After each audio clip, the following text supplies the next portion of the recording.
जो कि binary trees बनाए थे और हमने कहा था सॉफ्टवेयर के ट्रीज़ जो हैं वो नॉर्मल ट्रीज़ से उल्टे होते हैं, जस्ट लाइक सॉफ्टवेयर वालों की अक्सर चीज़ें होती हैं, ठीक है। तो यानी रूट ऊपर होती है और उसके नीचे ब्रांचेस और आखिर में सबसे नीचे लीव्स, ठीक है। तो और दूसरा हमने जो एग्जांपल्स उनकी की थी वो सारी तकरीबन बाइनरी ट्रीज़ थे, यानी कि रूट से 2 शाखें निकलती हैं और अगली नोड से भी 2 शाखें निकलेंगी। और किया हमने ये था कि हमने कहा था कि सारे फीचर्स लें, उनके हिसाब से ट्रेनिंग सेट को हर फीचर के हिसाब से तोड़ें, स्प्लिट करें और फिर क्या देखें। मतलब हमने कैट्स एंड नॉट कैट्स की एग्जांपल ली थी, तो हमने चेक क्या करना था, कौन सा फीचर सेलेक्ट करें। मतलब टॉप सूट करता हो, लेकिन सूट करने को हमने क्या कहा था, सूट करना क्या था,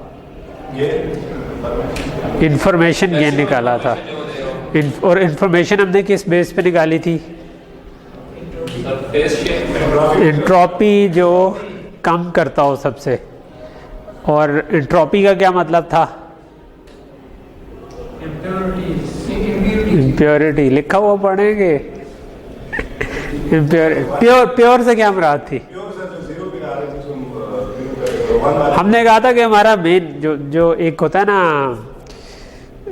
entropy, information gain, purity, impurity, ये डिराइव हुए थे एक असल चीज़ के जिसको हम तलाश कर रहे थे। वो असल चीज़ हम क्या करना चाह रहे थे कि जब हम स्प्लिट करें तो दोनों क्लासेस एक तरफ बिल्कुल बिलियाँ आ जाएं और दूसरी तरफ नॉट बिलियाँ आ जाएं, ठीक है। तो दैट्स द प्योरिटी। इसको हमने कहा था ये हम चाहते हैं कि ये जितना मैक्सिमाइज हो सके वो अच्छा है, ठीक है। उसमें अगर थोड़ा सा मिक्सचर आ रहा है तो वो जिसका कम से कम मिक्सचर आ रहा हो, ठीक है, वो बेस्ट है, ठीक है। और उसको मैयर करने के लिए फिर बाकी जो थी वो उसकी तफसीर थी, ठीक है। तो जो लेकिन जो असल चीज़ है ना वो हमें क्लियर होनी चाहिए, वो हमेशा क्लियर रहनी चाहिए कि हमने क्या किया था, ठीक है, ताकि हम बाकी चीज़ें आप अपने दिमाग से भी ड्राइव कर सकती हैं ना, क्योंकि लेकिन जो ओरिजिनल जो प्रॉब्लम सॉल्व कर रहे हैं वो आपको क्लियर होना चाहिए, ठीक है। ओके, सो ये हमने किया था कि हमने कहा था स्प्लिट करें और स्प्लिट करें सारे फीचर्स के हिसाब से, स्प्लिट करके एक एक दफ़ा देख लें और देख लें कि कौन ज़्यादा अच्छी क्लासेस बनाता है। और अच्छी क्लासेस से हमारे मुराद थी कि किस में प्योरिटी ज़्यादा है, और प्योरिटी ज़्यादा करने के लिए हमने इम्प्योरिटी कैलकुलेट की, जिसको हमने एंट्रोपी का, और जिसकी एंट्रोपी कम है उसको कर लें। और फिर हमने ये कहा कि अच्छा जो टॉप पे थी एंट्रोपी और जो अब नोड्स पे एंट्रोपी आई है, अगर मैं इससे इनको सब्ट्रैक्ट कर दूं तो मेरे पास आ जाएगा कि मैंने इम्प्योरिटी में कितनी कमी वाक़या हुई, जिसको हमने इंफॉर्मेशन गेन का नाम दिया, ठीक। और इसमें भी एक छोटी सी डिटेल थी कि दोनों तरफ जो नोड्स थी, एक तरफ ज़्यादा चीज़ें आ सकती हैं, एक तरफ कम चीज़ें आ सकती हैं, तो बजाय उनकी एवरेज लेने के हमने उनकी वेटेड एवरेज ली कि यार जितने इस तरफ कैट्स आ रही हैं और या नॉट कैट्स आ रही हैं, यानी कि जो स्प्लिट हुआ है, यानी ऊपर 10 थे तो अगर 7 इधर चले गए हैं तो हम इसको 7 टाइम्स वेट करें, और 3 इधर चले गए हैं तो 7 आउट ऑफ 10 इसको वेट करें, 3 आउट ऑफ 10 इसको वेट करें। तो हमने ये बेसिकली इस हिसाब से स्केल किया था। ओके, सो ये तो ट्रेनिंग का प्रोसेस था, और हमने कहा था कि इसके बाद अगले पे चले जाएँ और उसके बाद अगले पे चले जाएँ और उसके बाद अगले पे चले जाएँ, अनलेस, और फिर हमने कहा था दूसरा डिसीजन हमें लेना होता है स्टॉपिंग क्राइटेरिया पे कि रुकें कब, ठीक है। तो एक तरीका ये था कि जब 100% प्योर क्लासेस एंड पे आ जाए, ठीक है। एक ये था कि हम कहते हैं कि बहुत ज़्यादा डीप ट्री ना बने तो हम ट्री की डेप्थ पे लगा लें, ठीक है। दूसरा ये हो सकता था कि जो हमने इंफॉर्मेशन गेन है उसके ऊपर कोई थ्रेशोल्ड लगा लेंगे, अगर इंफॉर्मेशन गेन ज़्यादा नहीं हो रहा तो हम मज़ीद स्प्लिट ना करें, ठीक है। तो हमने ऐसे 3-4 क्राइटेरिया पढ़े थे, ठीक है। तो this is the summary of के जो हमने सीखा था। अब हम आ जाते हैं रिग्रेशन ट्रीज़ पे। सो रिग्रेशन ट्रीज़ क्या हैं कि डिसीजन ट्रीज़ को हमने यूज़ अभी तक किया था क्लासिफिकेशन प्रॉब्लम के लिए कि या कैट है या नहीं है। और हमने इनपुट्स भी बेसिकली शुरू में हमने ली थी प्रेजेंट, नॉट प्रेजेंट, ठीक है, कान इस तरह के हैं कि उस तरह के हैं, ठीक है। बाद में हमने जाके उसको उसमें ये चीज़ डाली कि अच्छा अगर 3 या 4 तरह की ऑप्शन हो सकती है, जैसे हमने कहा था कैटेगरीज हो सकती हैं वो। तो उस केस में हम क्या करेंगे, हमने उसको वन हॉट एनकोडिंग कर दी थी। हमने उनको कहा था कि यार अगर ईयर जो हैं वो फ्लॉपी भी हो सकते हैं, पॉइंटी भी हो सकते हैं और ओवल भी हो सकते हैं, 3 तरह के हैं। तो हम 3 कॉलम्स बना लें इनको कि 1 0 कर दें इनको, ठीक है। तो बजाय ये कि एक के अंदर 3 ऑप्शन लेने के, हमने कहा था कि 3 डिफरेंट ऑप्शन की तरह इनको ट्रीट कर लें। और एक और हमने काम ये किया था कि अगर हमारी इनपुट पे कोई ऐसा फीचर है जो कि कॉन्टिन्यूस है, जैसे कि वेट था, ठीक है, तो तब कैसे ट्रेन करें, ठीक है। आउटपुट अभी भी कैट नॉट कैट है, लेकिन इनपुट पे वेट आ रहा है, तो तब कैसे उसको ट्रीट करें। तो हमने कहा था कि उसमें हम थ्रेशोल्ड लगा सकते हैं कि अगर वेट एक वैल्यू से ज़्यादा है या कम है। और उसके लिए फिर हमने कहा था कि हम हर ट्रेनिंग एग्जांपल्स को असेंडिंग ऑर्डर में अरेंज कर लें और हर 2 एग्जांपल के मिड पॉइंट पे जाएं और उधर थ्रेशोल्ड लगा के देखें और देखें उनमें से कौन सा केस जो है वो बेस्ट एंट्रोपी देता है, या कहते हैं लीस्ट एंट्रोपी देता है, या in other words best information gain देता है। तो वो वाला थ्रेशोल्ड हम सिलेक्ट कर लें, ठीक है। अच्छा, अब रिग्रेशन प्रॉब्लम हमें पता है क्या होता है कि जिसमें हम आउटपुट चाह रहे होते हैं कि कॉन्टिन्यूस वेरिएबल हो। तो हम उसी एग्जांपल को लेकर के चलते हैं, लेकिन अब हम ये नहीं चेक करना चाह रहे कि ये कैट या नॉट कैट है, बल्कि हम ये चेक करना चाह रहे हैं कि हमें ये 3 फीचर्स मिले हैं किसी भी एनिमल के और हम इनकी बेस पे उसका वेट प्रेडिक्ट करना चाह रहे हैं कि उसका वेट होगा क्या। तो पहले पिछली एग्जांपल में हमने वेट को एज एन इनपुट लिया था, लेकिन अब हम वेट को प्रेडिक्ट करना चाह रहे हैं। वेट हमारी आउटपुट है, यानी हम वाई कहना चाह रहे हैं कि वेट है, ठीक है। तो ये कॉन्टिन्यूस हो सकता है वेट, क्योंकि कोई भी वैल्यू ले सकता है, जबकि ईयर शेप, फेस शेप और विस्कर्स जो हैं वो इनपुट्स हैं, वो डिस्क्रीट वैल्यू ले सकते हैं। और इस केस में हमने मतलब 1 0 वैल्यू ही रखी हुई है, पॉइंटी या फ्लॉपी, राउंड नॉट राउंड वगैरह वगैरह। तो अगर इनकी बेस पे मैंने वेट प्रेडिक्ट करना है तो तब ट्री बनाने में मुझे क्या चेंज करनी पड़ेगी। अच्छा, उसके लिए लेट्स से कि हमने किसी तरह वो ट्री बना लिया, तो अभी हम आगे जाके देखेंगे कि अच्छा इनको सिलेक्ट कैसे करें, इस केस में कैसे सिलेक्ट करें, ईयर शेप, फेस शेप वगैरह वगैरह। तो लेट्स से कि हमने किसी तरह ये ट्री कंस्ट्रक्ट कर लिया, ठीक है। तो पहली चीज़ ये होगी कि मेरे पास जब भी कोई एग्जांपल आएगी, कोई इसको कहेगा इसका वेट प्रेडिक्ट करें, तो हम देखेंगे कि यार उसका ईयर शेप कैसी है, पॉइंटी है या फ्लॉपी है। अगर पॉइंटी है तो हम इस तरफ आ गए, ठीक है। फिर हमने देखा कि अच्छा अब उसकी फेस शेप कैसी है, फेस शेप अगर राउंड है तो इधर आ गए, नॉट राउंड है तो इधर आ गए। और इसी तरह फ्लॉपी में भी आप देख सकते हैं, ठीक है। तो ये हमने कंस्ट्रक्ट किया और दोनों तरफ सेम चीज़ आ सकती है, मैंने लास्ट क्लास में भी बताया था। इससे फ़र्क नहीं पड़ता, आपने हर जगह पे जाके दोबारा हर पैरामीटर के हिसाब से चेक करना था। तो जब इधर गए तो दोबारा फेस शेप ही बेहतर आया, तो आपने फेस शेप ही चूज़ कर लिया, ठीक है। अब अगर हमने इस तरह की ट्रेनिंग सेट में कैटेगराइजेशन की हुई थी, तो उसके अंदर लेट से ट्रेनिंग सेट में 4 चीज़ें इधर आ गई, एक इधर आ गई, 3 इधर आ गई, 2 इधर आ गई, ठीक है। तो पहला क्वेश्चन ये बनता है कि अगर मैं नई एग्जांपल आएगी और मैं इधर पहुंचाऊं तो मैं यहाँ पे वेट प्रेडिक्ट क्या करूं उसका, ठीक है। क्योंकि इधर तो 4 चीज़ें पड़ी हुई हैं, इधर 1 चीज़ पड़ी हुई है, इधर 3 पड़ी हुई है, इधर 2 पड़ी हुई है, ठीक है। मैंने तो कोई भी वेट प्रेडिक्ट करना, तो हम ये कर सकते हैं कि इन चारों की एवरेज ले लें, ठीक है। तो इधर जो 4 बिल्लियाँ आई थी उनकी एवरेज थी 7.2, 8.4, 7.6 एंड 10.2। इन सब की एवरेज लेंगे तो 8.35 आ जाएगा। तो इसका मतलब है कि जब भी मेरे पास ईयर शेप पॉइंटी आया और फेस शेप राउंड आ गई उसके ऊपर, तो मैं हमेशा 8.35 ही प्रेडिक्ट कर दिया करूँगा, क्योंकि जो इस क्लास में एवरेज बन रही थी वो ये बन रही थी। इनके वेट्स की बनेगी? हाँ, इनके वेट्स की जो एवरेज बनती है, ठीक है। पहले हमने किसी तरीके इसको तोड़ लिया, जो मैंने अभी नहीं बताया कि हमने डिवाइड कैसे किया था, लेकिन जो डिवाइड किया वो हमारा जो भी तरीका था उसमें एक टाइप की चीज़ें जिनका वज़न हम देखें तो ये 7 से 10 किलो वाले तकरीबन इधर आ गए, ठीक है। और ये थोड़ा ज़्यादा वज़न वाला 9.2 kg वाला तकरीबन इधर आ गया, ये 15 से 20 किलो वाले आ गए, ये 8-11। तो ये हमारे काइंड ऑफ डिफरेंट रीजन्स बन गए, डिफरेंट क्लास।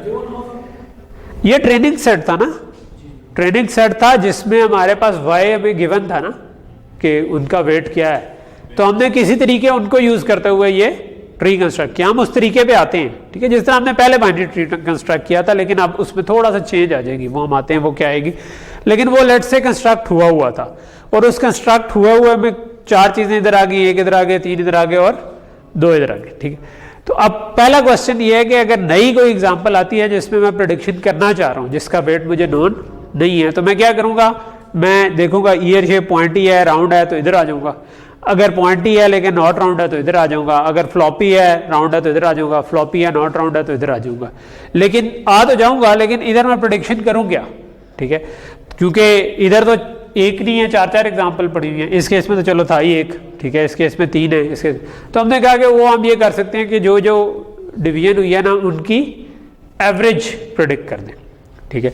तो इधर अगर ये 4 थे तो इनकी एवरेज 8.35 आई, तो जो भी नई एग्जाम्पल इधर आएगी हम उसको 8.35 उसका वेट प्रेडिक्ट करेंगे।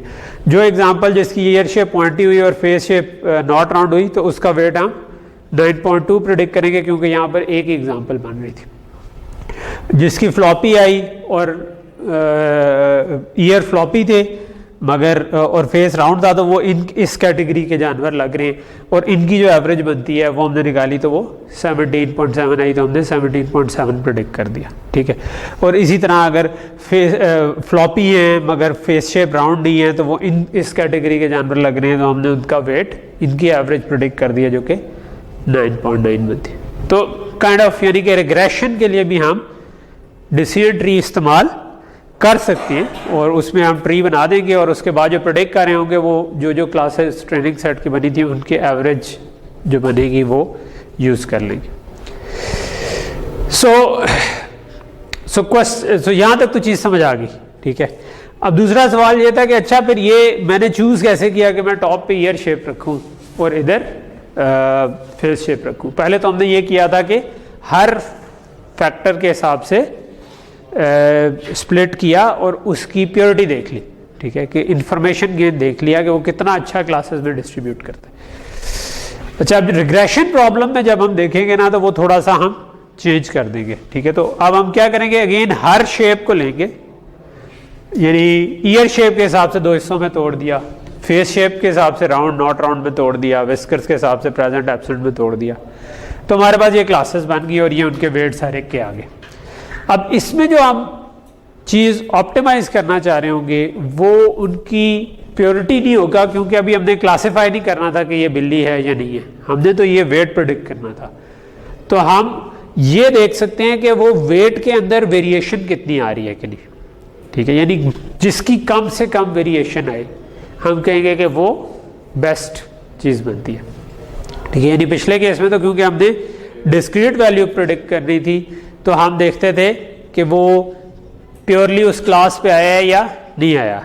इस केस में हमने कॉन्टिन्यूस वैल्यू प्रेडिक्ट करनी थी, तो हमने जब क्योंकि हमने आखिर में एवरेज बतानी है, तो अगर ये कम वेरी कर रहा होगा तो इसका मतलब हमारा अच्छा गैस होगा, ठीक है, उस एवरेज का, ठीक है। तो अगर ये ज़्यादा वेरी कर रहा होगा, अगर मैं कहूँ कि 1 से 100 तक इसमें आ रहे हैं, ठीक है, तो ये तो बहुत बड़ी रेंज आ गई, ठीक है, इसकी एवरेज 50 आ जाएगी, तो हम हर किस्म का जानवर इसी तरफ आ जाएगा, ठीक है। तो हम 1 से 100 तक करें तो वो तो कोई फ़ायदा ना हुआ। तो हम वेरिएशन चेक करना चाह रहे हैं, और वेरिएशन चेक करने के लिए हम क्या यूज़ करते हैं, किसी भी नंबर जो कि थोड़ा बहुत वेरी कर रहा हो, ठीक है, कोई भी फंक्शन है या कोई भी वेरिएंस चेक करते हैं, ठीक है। वेरिएंस का काम ही होता है कि हम कहते हैं कि एवरेज बीच में से निकाल दो और देखो कि फिर कितना आगे पीछे होता है, ठीक है। तो अगर सारे उसी पॉइंट पे एवरेज निकल गई तो 0 हो जाएगी, हर एक से एवरेज माइनस की तो 0 होगी क्योंकि सब एक ही पॉइंट थे। लेकिन अगर कोई थोड़ा सा हिल रहा होगा तो थोड़ी सी वेरिएशन आ जाएगी, कुछ पॉजिटिव में कुछ नेगेटिव में, तो वेरिएंस में हम उसका स्क्वायर लेकर उसकी एवरेज निकाल लेते हैं। तो जो वेरिएशन आ रही होती है उसकी एवरेज निकाल रहे होते हैं हम ना, तो उसको हम कहते हैं वेरिएंस, ठीक है। तो हमने वेरिएंस निकाल ली, हमने कहा कि यार ये नंबर्स हैं इनकी वेरिएंस आती है 1.47, ये नंबर्स हैं इनकी वेरिएंस आती है 21.87, ये वेट्स आ रहे हैं इनकी वेरिएंस आ गई इतने। तो इस फीचर के हिसाब से भी हमने वेरिएंस निकाल दी, इस फीचर के हिसाब से भी वेरिएंस निकाल दी, इस फीचर के हिसाब से भी वेरिएंस निकाल दी, सारे फीचर्स के हिसाब से हमने वेरिएंस निकाल दी। अब जिसकी वेरिएंस कम आ रही होगी उसको हम चूज कर लेंगे, लेकिन पहला क्वेश्चन ये है कि यहाँ पर 1 नहीं आ रही, यहाँ पर 2 आ रही। तो पहले हमने क्या किया था जब 2 आ रहे थे,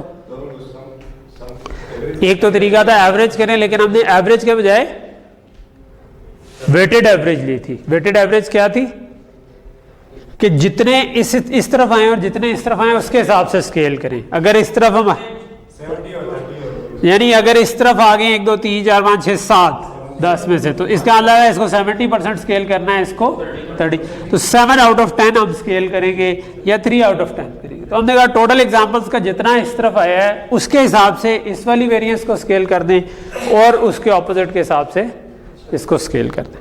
ठीक है, तो यहाँ तक चीज़ समझ आ रही है। ठीक है, तो हमने दोनों को स्केल किया, यानी W लेफ्ट जो था वो था कि कितनी चीज़ें इस तरफ आई आउट ऑफ टोटल।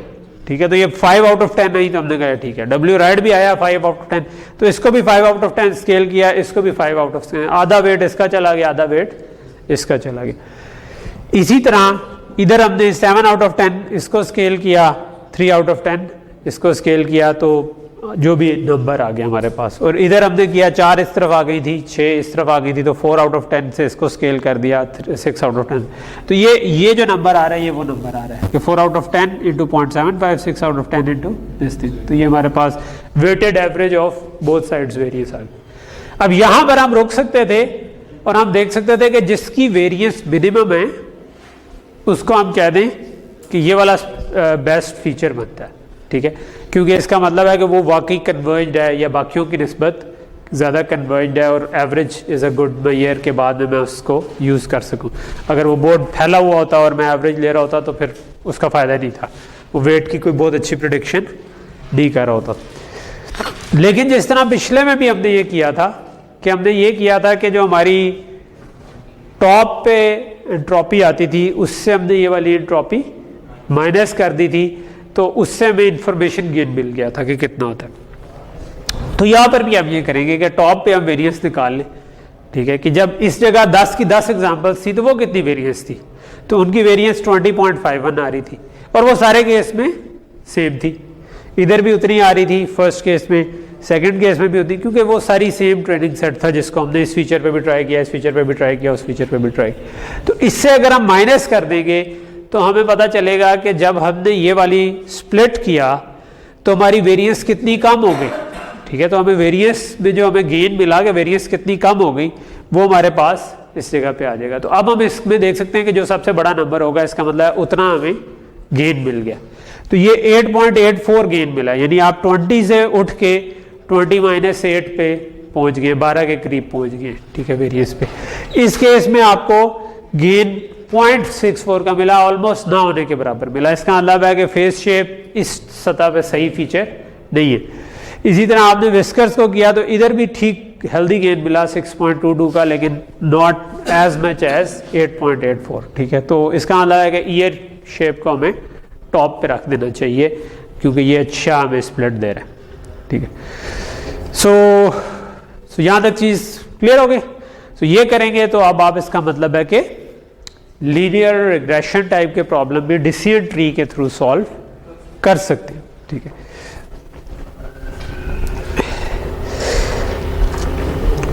ओके, सो एक और लफ्ज़ यूज होता है ट्री एंसेम्बल्स। ठीक है, सो ट्री एंसेम्बल्स यूज होता है फॉर कलेक्शन ऑफ ट्रीज। ठीक है, इट टर्न्स आउट कि एक ट्री अगर हम यूज़ करें तो उसकी निस्बत ज़्यादा बेहतर होता है कि हम मल्टीपल ट्रीज बना लें। ठीक है, और अभी हम देखेंगे कि वो कैसे बनाते हैं, बड़ी सिंपल सी टेक्निक है।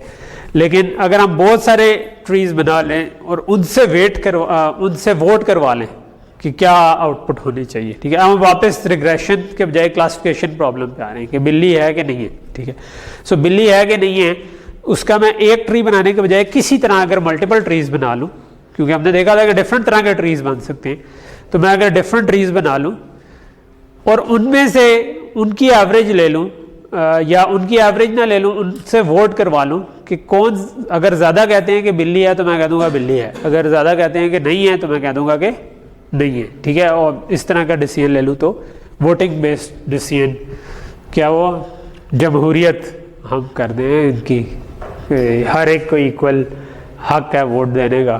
ठीक है, क्या था जी, आमिरहुम शूरा वही ना हो। ठीक है, कुरान की जो आयत है इनके अमूर शूरा से चलते हैं। ठीक है, तो ये यहाँ वो मुसलमानों के अमूर तो शूरा से चलने थे, हमने ट्री के जो अमूर हैं वो भी शूरा से, मुसलमानों ने तो नहीं चलाए शूरा से हमने कहा कि नहीं असी बादशाह ही रखनी है, तुसी पाला भी कहते रहन खैर। तो हमने तो अभी तक यानी अब जाके किया है, अभी भी उसको हम लोग कहते हैं कि यार ये कोई मगरब का नाम है जी, मगरब। हालांकि चल वही रहा है, शूरा ही हो रही है ना एंड पे, जो आप लोग सारे वोट डालेंगे कल को जाके, तो इट्स अ ग्रैंड शूरा के भाई नवाज शरीफ आना चाहिए कि खान आना चाहिए कि कौन आना चाहिए, जो भी है, ठीक है। तो सारों की शूरा होकर एक बंदा आ गया, जैसा भी आ गया, ठीक है। लेकिन चलो शूरा तो होगी, वो एक पूरा मतलब बेसिकली प्रिंसिपल पूरा हमने कर दिया ना, प्रोसेस तो यही था वहाँ पर शूरा लेकिन हमारी हिस्ट्री में अभी हमारा इवन मजहबी तबका भी जो है ना वो भी ये कहता है कि नहीं नहीं ये क्योंकि मगरब ने पहले बना लिया था तो इसलिए ये अल्लाह का हुक्म नहीं है, मैं अपना तरीका बनाऊंगा, ठीक है। उनसे पूछे अच्छा क्या बनाएंगे, तो आप कभी थोड़ा सा डीप जाए ना तो वो एग्जैक्टली यही बताते हैं।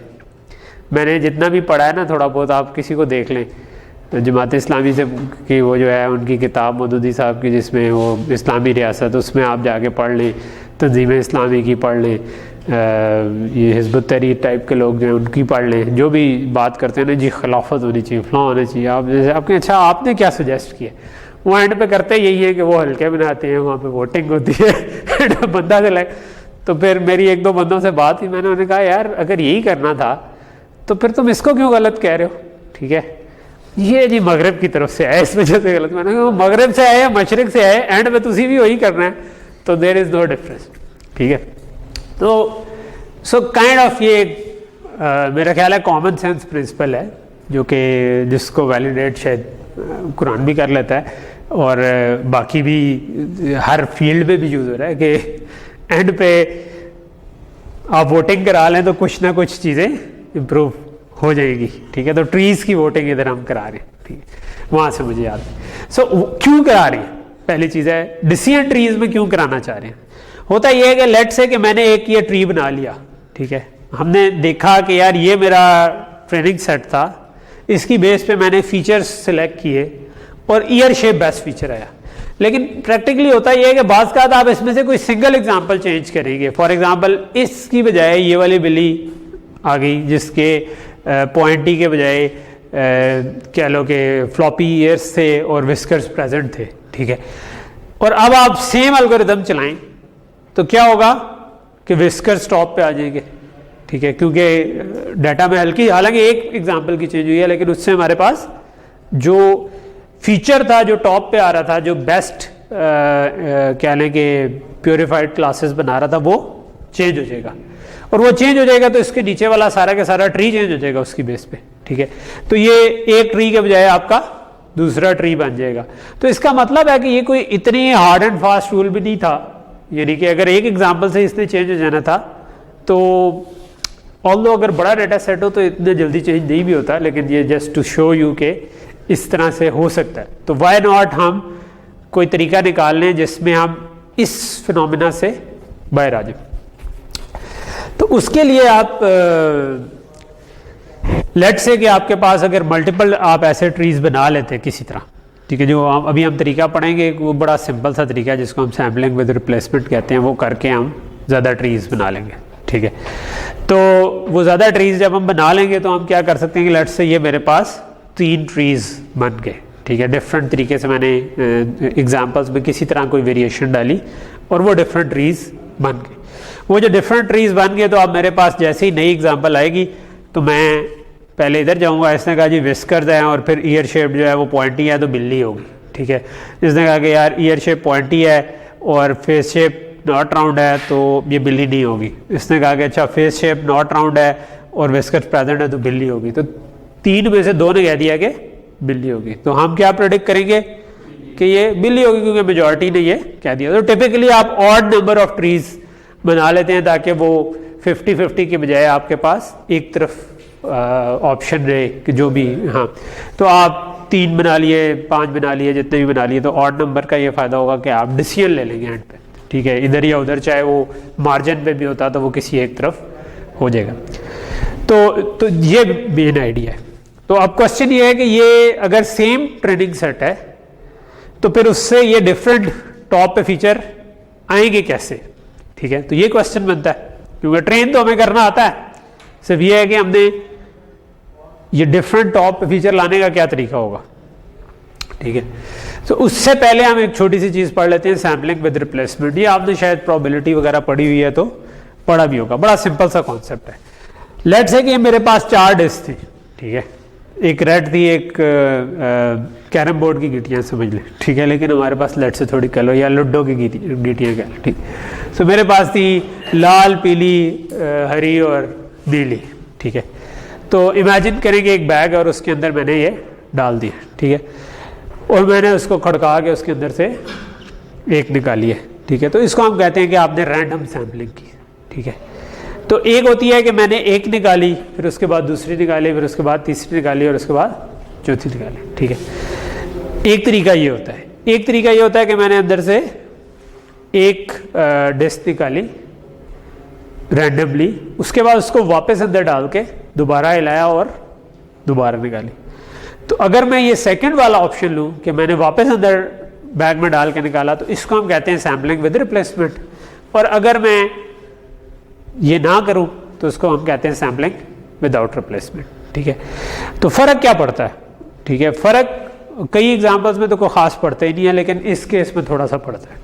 वो क्या पड़ता है कि अगर मैं सैम्पलिंग विद रिप्लेसमेंट करूँगा, विदाउट रिप्लेसमेंट करूँगा, तो अगर मैंने चारों की चारों चीज़ें निकाली तो हमेशा वही चारों चीज़ें ही बाहर आएंगी। ऑर्डर जो मर्जी हो जाए, लेकिन हमेशा वही चारों डिस्क बाहर आ जाएगी, बिकॉज पहली दफ़ा मैंने खड़काया नीला आ गया, फिर खड़काया लाल आ गया, फिर हरा आ गया, फिर पीला आ गया, ठीक है। अगली दफ़ा पीला पहले आ जाए शायद, लेकिन क्योंकि 4 ही चीज़ें हैं और मैंने सारी की सारी निकाल दी हैं, तो एंड पे मेरे पास टेबल पे वो सारी की सारी चीज़ें पड़ी हूँ। तो हम इसको यूज़ करना चाह रहे हैं कि ट्रेनिंग सेट में से कौन सी एग्जाम्पल्स उठानी है। तो अगर मैंने ट्रेनिंग सेट में से रैंडमली पिक की, जिस तरह हम पहले कर रहे थे, तो एंड पे हैं तो वही सारी एग्जाम्पल्स, तो हम जिस मर्जी ऑर्डर में पिक करें, एंड पे वो सारी की सारी एग्जांपल्स मेरे पास आ जाएंगी। और अगर मैंने डिसीजन ट्री को ट्रेन करना है तो वो हमेशा सेम ट्रेनिंग देता रहेगा। सैम्पलिंग विद रिप्लेसमेंट में क्या है कि मैंने उठाया, पहली दफ़ा मैंने निकाला तो हरा निकला, फिर मैंने वापस हरा डाल दिया और हिला दिया, अगली दफ़ा पीला निकला, फिर मैंने निकाला तो नीला निकला, फिर मैंने निकाला दोबारा नीला निकला, ठीक है। तो एक एग्जाम्पल आपके पास 2 दफ़ा आ गई, बिकॉज आप दोबारा बैग के अंदर आपने वो डिस्क डाल दी थी। इसी तरह अगली ट्राई की तो रेड, येलो, रेड, ग्रीन आ गया, रेड 2 दफ़ा आ गया, ठीक है। हो सकता है कोई 3 दफ़ा भी आ जाए, ठीक है, बट चांसेस हैं कि यार कभी चारों डिफरेंट आएंगे, कभी उनमें से कुछ ना कुछ रिपीट भी हो जाएगा, ठीक है। तो ये चीज़ समझ आ गई कि सैम्पलिंग विद रिप्लेसमेंट क्या है और सैम्पलिंग विदाउट रिप्लेसमेंट क्या है। तो अब हम ये क्या कर सकते हैं कि जो हमारे 10 कुत्ते बिल्ली थे, उन कुत्ते बिल्लियों को हमने बैग में डाल दिया एक, ठीक है, और बैग को हिलाया अच्छी तरह, ठीक है। असल में नहीं डाल देना, ठीक है, जो उनके इमेजेस हैं, ठीक है, उनको एक बैग में हमने डाला और उनको अच्छी तरह हिलाया और उनमें से एक एग्जाम्पल निकाल दिया, ठीक है। और हम सॉफ्टवेयर वाले हैं तो हम तो कंप्यूटर को कहते हैं यार रैंडम नंबर जनरेट करो, तो वो नंबर उस नंबर वाले उठा लेंगे, तो असल में उनको हिलाने जलाने की ज़रूरत नहीं पड़ेगी। लेकिन इमेजिन करें कि ये वो सारी इस बॉक्स में हमने डाली और हिलाया और पहली एग्जांपल उठा ली, ठीक है। फिर उसके बाद हमने दोबारा हिलाया और फिर एक और उठा ली और फिर हिलाया फिर उठा लिया। तो मेरे पास 10 थे और मैंने वो 10 के 10 निकाले, लेकिन 10 के 10 निकाले तो सारे के सारे नहीं निकले बाहर, ठीक है। हो सकता है कि किसी केस में रिपीट हो जाए, जिस तरह अगर मैं देखूँ तो ये शेप इधर भी आ रही है और ये शेप इधर भी आ रही है और ये वाला भी बिल्ली जो है ये 2 जगहों पर आ रही है। बट हमने कहा वी डोंट केयर, ठीक है, कि थोड़ी बहुत वेरिएशन आने दो ट्रेनिंग सेट में, हमें असल में वेरिएशन ही चाहिए ताकि हम दूसरा ट्री कंस्ट्रक्ट कर सकें। अब हमने ये वाली 10 एग्जांपल्स दी और इसके हिसाब से अपना ट्री कंस्ट्रक्ट कर दिया। और अगली दफ़ा करना होगा तो मैं दोबारा खड़काऊंगा और दोबारा निकालूंगा 10 एग्जांपल्स। तो वो जब अगली दफ़ा मैं रैंडम करूंगा तो वो इससे डिफरेंट होंगी, बिकॉज हमने सैम्पलिंग विद रिप्लेसमेंट यूज़ किया है। सिर्फ इस फैक्ट से कि हमने सैम्पलिंग विद रिप्लेसमेंट यूज़ किया है हमारी एग्जांपल चेंज हो जाएगी। अगर वो ना की होती तो सेम की सेम एग्जांपल से निकलती, सिर्फ उनका ऑर्डर फर्क होता। ओके, सो जब हम वो यूज़ करें तो उसको हम बैग्ड डिसीजन ट्री या रैंडम फॉरेस्ट का एल्गोरिथम कहते हैं, जो जिसमें थोड़ा सा फ़र्क है दोनों में, वो मैं अभी बताता हूँ कि क्या होगा, ठीक है। सो अब हम करेंगे क्या, ठीक है। अब हम बजाय एक ट्री बनाने के हम ज़्यादा ट्रीज बनाना चाह रहे हैं, तो हमने कहा कि यार एक लूप लगा दो 1 से लेकर कैपिटल बी तक। कैपिटल बी इज जितने भी हमने ट्रीज बनाने, ठीक है, लेट्स से कि हमने 50 ट्रीज बनाने, ठीक है। सो 50 ट्रीज बनाने हैं तो इसका मतलब 50 दफ़ा सेम काम करो, ठीक है। काम वही है जो हम पहले कर रहे थे, सिर्फ फर्क क्या किया है कि use sampling with replacement to create a new training set of size m, ठीक है। Train a decision tree on new data कि हमने 10 हमारी अगर एग्जांपल्स थी तो हमने 10 एग्जांपल सैम्पलिंग विद रिप्लेसमेंट से रैंडमली निकाली और उन पर डिसीजन ट्री को प्रिंट कर दिया। फिर अगली आइटरेशन में अगली दफ़ा मैंने फिर यही काम किया और दोबारा रैंडमली निकाली 10 एग्जांपल्स, तो वो क्योंकि इससे थोड़ी सी डिफरेंट होगी तो इसमें टॉप पे अगर विस्कर्स आया तो उसमें टॉप पे हो सकता है ईयर शेप आ जाए, कुछ और आ जाए, ठीक है। तो वो खुद ही वो ट्रेन उसी तरह होगा जिस तरह हमने पहले किया था कि जो सा फीचर बेस्ट आ रहा है, लेकिन हमने क्योंकि एग्जांपल्स चेंज कर दिए तो अगर थोड़ी बहुत एग्जांपल्स की वजह से वेरिएशन आती थी तो वो ऑटोमेटिकली कवर हो जाएगी। सो ये बात समझ आ रही है कि हमने अगर सैम्पलिंग विद रिप्लेसमेंट की तो उसका ये फ़ायदा हो गया कि अब हम जो नया ट्री करेंगे ट्रेन, वो हो सकता है कि कोई और फीचर टॉप पे ले आए और उससे एक डिफरेंट ट्री बन जाए, ठीक है। और हो सकता है वो ट्री ज़्यादा अच्छा परफॉर्म करता हो और फिर हम डिफरेंट, अल्लाह ताला ने भी हमें शायद रैंडम वेरिएशंस के साथ बनाया हुआ है, ठीक है। और इसीलिए हम किसी इंसान को शायद ये नहीं कह सकते कि ये बहुत तेज़ है और ये बहुत तेज़ नहीं है, ठीक है, और ये बड़ा परफेक्ट है और ये नहीं है, बिकॉज वी डोंट नो। एक बंदा आपको ना लग रहा हो और फिर आप किसी सिचुएशन के अंदर जब उसका डिसीजन ट्री ज़्यादा अच्छा परफॉर्म करता हो, ठीक है। यानी कि आप जब आपको जो बंदा डमेस्ट भी लग रहा हो, कई दफ़ा एक स्पेसिफिक प्रॉब्लम के लिए वो he is the most intelligent, ठीक है, और जो मोस्ट इंटेलिजेंट लग रहा हो वो किसी प्रॉब्लम के लिए he is the most dumbest, ठीक है। सो इसलिए लोगों को जज इस तरह नहीं करना चाहिए मेरे ख्याल में, क्योंकि मैंने प्रैक्टिकली देखा है कि लोग जो हैं वो उनमें बहुत ही वेरिएशन होती है और वो हर बंदा एक अपनी वैल्यू लेकर आ रहा होता है, ठीक है। और इसी तरह यहाँ पर ट्रीज़ भी यही कर रहे हैं कि हर ट्री एक अपनी वैल्यू ला रहा है कि यार ये वाला ट्री एक और तरह से चेक कर रहा है, इसकी कोई और सोच है, उसकी कोई और सोच है, तो डाइवर्सिटी जो है ना और उसकी एवरेज वो अमूमन ज़्यादा गेन दे जाती है। ओके, सो इसका मतलब है इस स्टेज पे भी हम वही कर रहे हैं, इस स्टेज पे भी वही कर रहे हैं जो हमने पहले किया है। सिर्फ जो फ़र्क आया है वो इस डाटा की जनरेशन में आया है कि पहले हमने क्या किया था, सारी एम एग्जाम्पल्स ले लेते थे, अब हम उन एम एग्जाम्पल्स को डब्बे में बंद करते हैं, खड़काते हैं, एक निकालते हैं, दूसरी निकालते हैं और हम उसमें से एम निकाल लेते हैं। उसमें कुछ रिपीट भी हो जाती है, जिस तरह इस जगह पे भी कुछ रिपीट हो रही होंगी, इस जगह पे भी कुछ रिपीट हो रही होंगी, बट हमें उससे फ़र्क नहीं पड़ता बिकॉज हम चाह रहे हैं कि थोड़ी थोड़ी वेरिएशन खत्म हो। अच्छा, तो ये करने का फ़र्क क्या पड़ेगा कि इसकी वजह से आपके पास बहुत से डिसीजन ट्रीज बन जाएंगे जो कि थोड़ी थोड़ी डिफरेंट वेरिएशंस के साथ चलेंगे और उनकी एवरेज जो होगी वो ऑलमोस्ट ऑलवेज बेहतर परफॉर्म करती है, ठीक है। अच्छा, अब एक फैक्टर इसमें ये आ गया, ये बी कैसे चूज करें, कैपिटल बी, ठीक है। टिपिकली इसको अमूमन अराउंड 100 के करीब लोग रखते हैं, ठीक है, हाँ, कि 100 ट्रीज ट्रेन कर दें, ठीक है। और अमूमन 64 से 128 तक लोग कहते हैं कोई भी नंबर आप रख दें, ठीक है। तो again hard and fast rule नहीं है, आप इसको आगे भी कर सकते हैं, लेकिन क्यों इतना रखते हैं, क्योंकि आप अगर 1000 ट्रीज ट्रेन करेंगे ना तो आपको कोई बहुत ज़्यादा गेन मिलना बंद हो जाएगा। तो लोगों ने जो बढ़ा के देखा है वो देखा है कि यार तकरीबन 100 तक तो गेन मिल रहा होता है थोड़ा थोड़ा थोड़ा, लेकिन उसके बाद जो है ना वो रिटर्न, डिमिनिशिंग रिटर्न इसको हम कहते हैं कि आपके फिर आपका कंप्यूटेशन तो काफ़ी बढ़ जाती है लेकिन गेन बहुत ही थोड़ा होता है, तो उसका फिर आप कहते हैं कि कोई फ़ायदा नहीं है, वो आप सिर्फ कंप्यूटेशन ही बढ़ा रहे हैं, ठीक है। लेकिन ये ज़रूरी नहीं है कि आप इतने ही यूज़ करें, हो सकता है कि आप किसी माइक्रो कंट्रोलर के ऊपर इम्प्लीमेंट कर रहे हो और उसके अंदर आपका कंप्यूटेशनल बजट इतना ना हो, ठीक है। तो वहाँ पर आपके पास आपने कम देर में, आपको पता है कि जी मैंने आधे सेकंड के अंदर अंदर प्रेडिक्ट करना है लट से कोई चीज़, या 1 सेकंड के अंदर अंदर प्रेडिक्ट करना है, तो अब 1 सेकंड में आप जो कंप्यूटेशन कर सकते हैं उसका एक बजट होगा उसके ऊपर, ठीक है। तो आपको लगता है कि नहीं यार उसमें 5-6 डिसीजन ट्रीज की एवरेज ले लेंगे तो वो चल जाएगा, लेकिन अगर मैं 10 से ऊपर जाऊँगा तो वो नहीं चलेगा, तो जिधर तक वो चल सकता है आप उतने इम्प्लीमेंट कर देंगे, ओके। सो इस वाली इम्प्लीमेंटेशन को बैग्ड डिसीजन ट्री भी कहते हैं, बिकॉज ऑफ वो जो हमने अभी इमेजिनरी बैग रखा था ना जिसके अंदर सारे कुत्ते बिल्लियाँ डाल दी थी, ठीक है, तो उसको उसकी वजह से हम इसको बैग्ड डिसीजन ट्री भी कहते हैं, ठीक है। इसमें थोड़ी सी मॉडिफिकेशन करें तो ये बन जाता है रैंडम फॉरेस्ट एल्गोरिथम, जिसका आप अक्सर नाम सुनेंगे, ठीक है। लोग यूज़ कर रहे होंगे कि जी हमने रैंडम फॉरेस्ट यूज़ किया इस जगह पे, या मैंने डिसीजन ट्री यूज़ किया, ठीक है। रैंडम फॉरेस्ट में आप क्या कहते हैं कि ये जो हमने फीचर चूज़ किए थे, ठीक है, तो इसमें तो हम कह रहे थे ना कि हमने सिर्फ इनपुट को रैंडमाइज किया था, हमने इस साइड को रैंडमाइज किया था, लेकिन फीचर हमने कहा था जो भी बेस्ट फीचर निकल रहा है वो निकल है। अब अगर डाटा सेट का साइज थोड़ा बड़ा हो तो उसमें यह मसला बनता है कि बड़े डाटा सेट पे मोस्टली एक ही तरह के ट्री बनना शुरू हो जाएंगे, ठीक है। छोटे डाटा सेट पे तो एक आध वेरिएशन से फर्क पड़ेगा, बड़े डाटा सेट में हो सकता है कि आप ऐसे 50 ट्री बनाए ना, तो उनमें से जो 40 ट्री हैं वो सारे के सारे टॉप पे विस्कर्स ही ला रहे हैं और एक ही तरह का ट्री स्ट्रक्चर बनना शुरू हो जाए, ठीक है। तो उसको थोड़ा सा फर्दर कंस्ट्रेंट करने के लिए रैंडम फॉरेस्ट में आप कहते हैं कि नहीं, आपने जो फीचर चूज करने हैं ना वो सारे फीचर्स में से ना चूज करें। अगर टोटल n फीचर्स हैं तो आप n में से k फीचर्स चूज कर लें कि इन k में से मैंने उठाना है, ठीक है।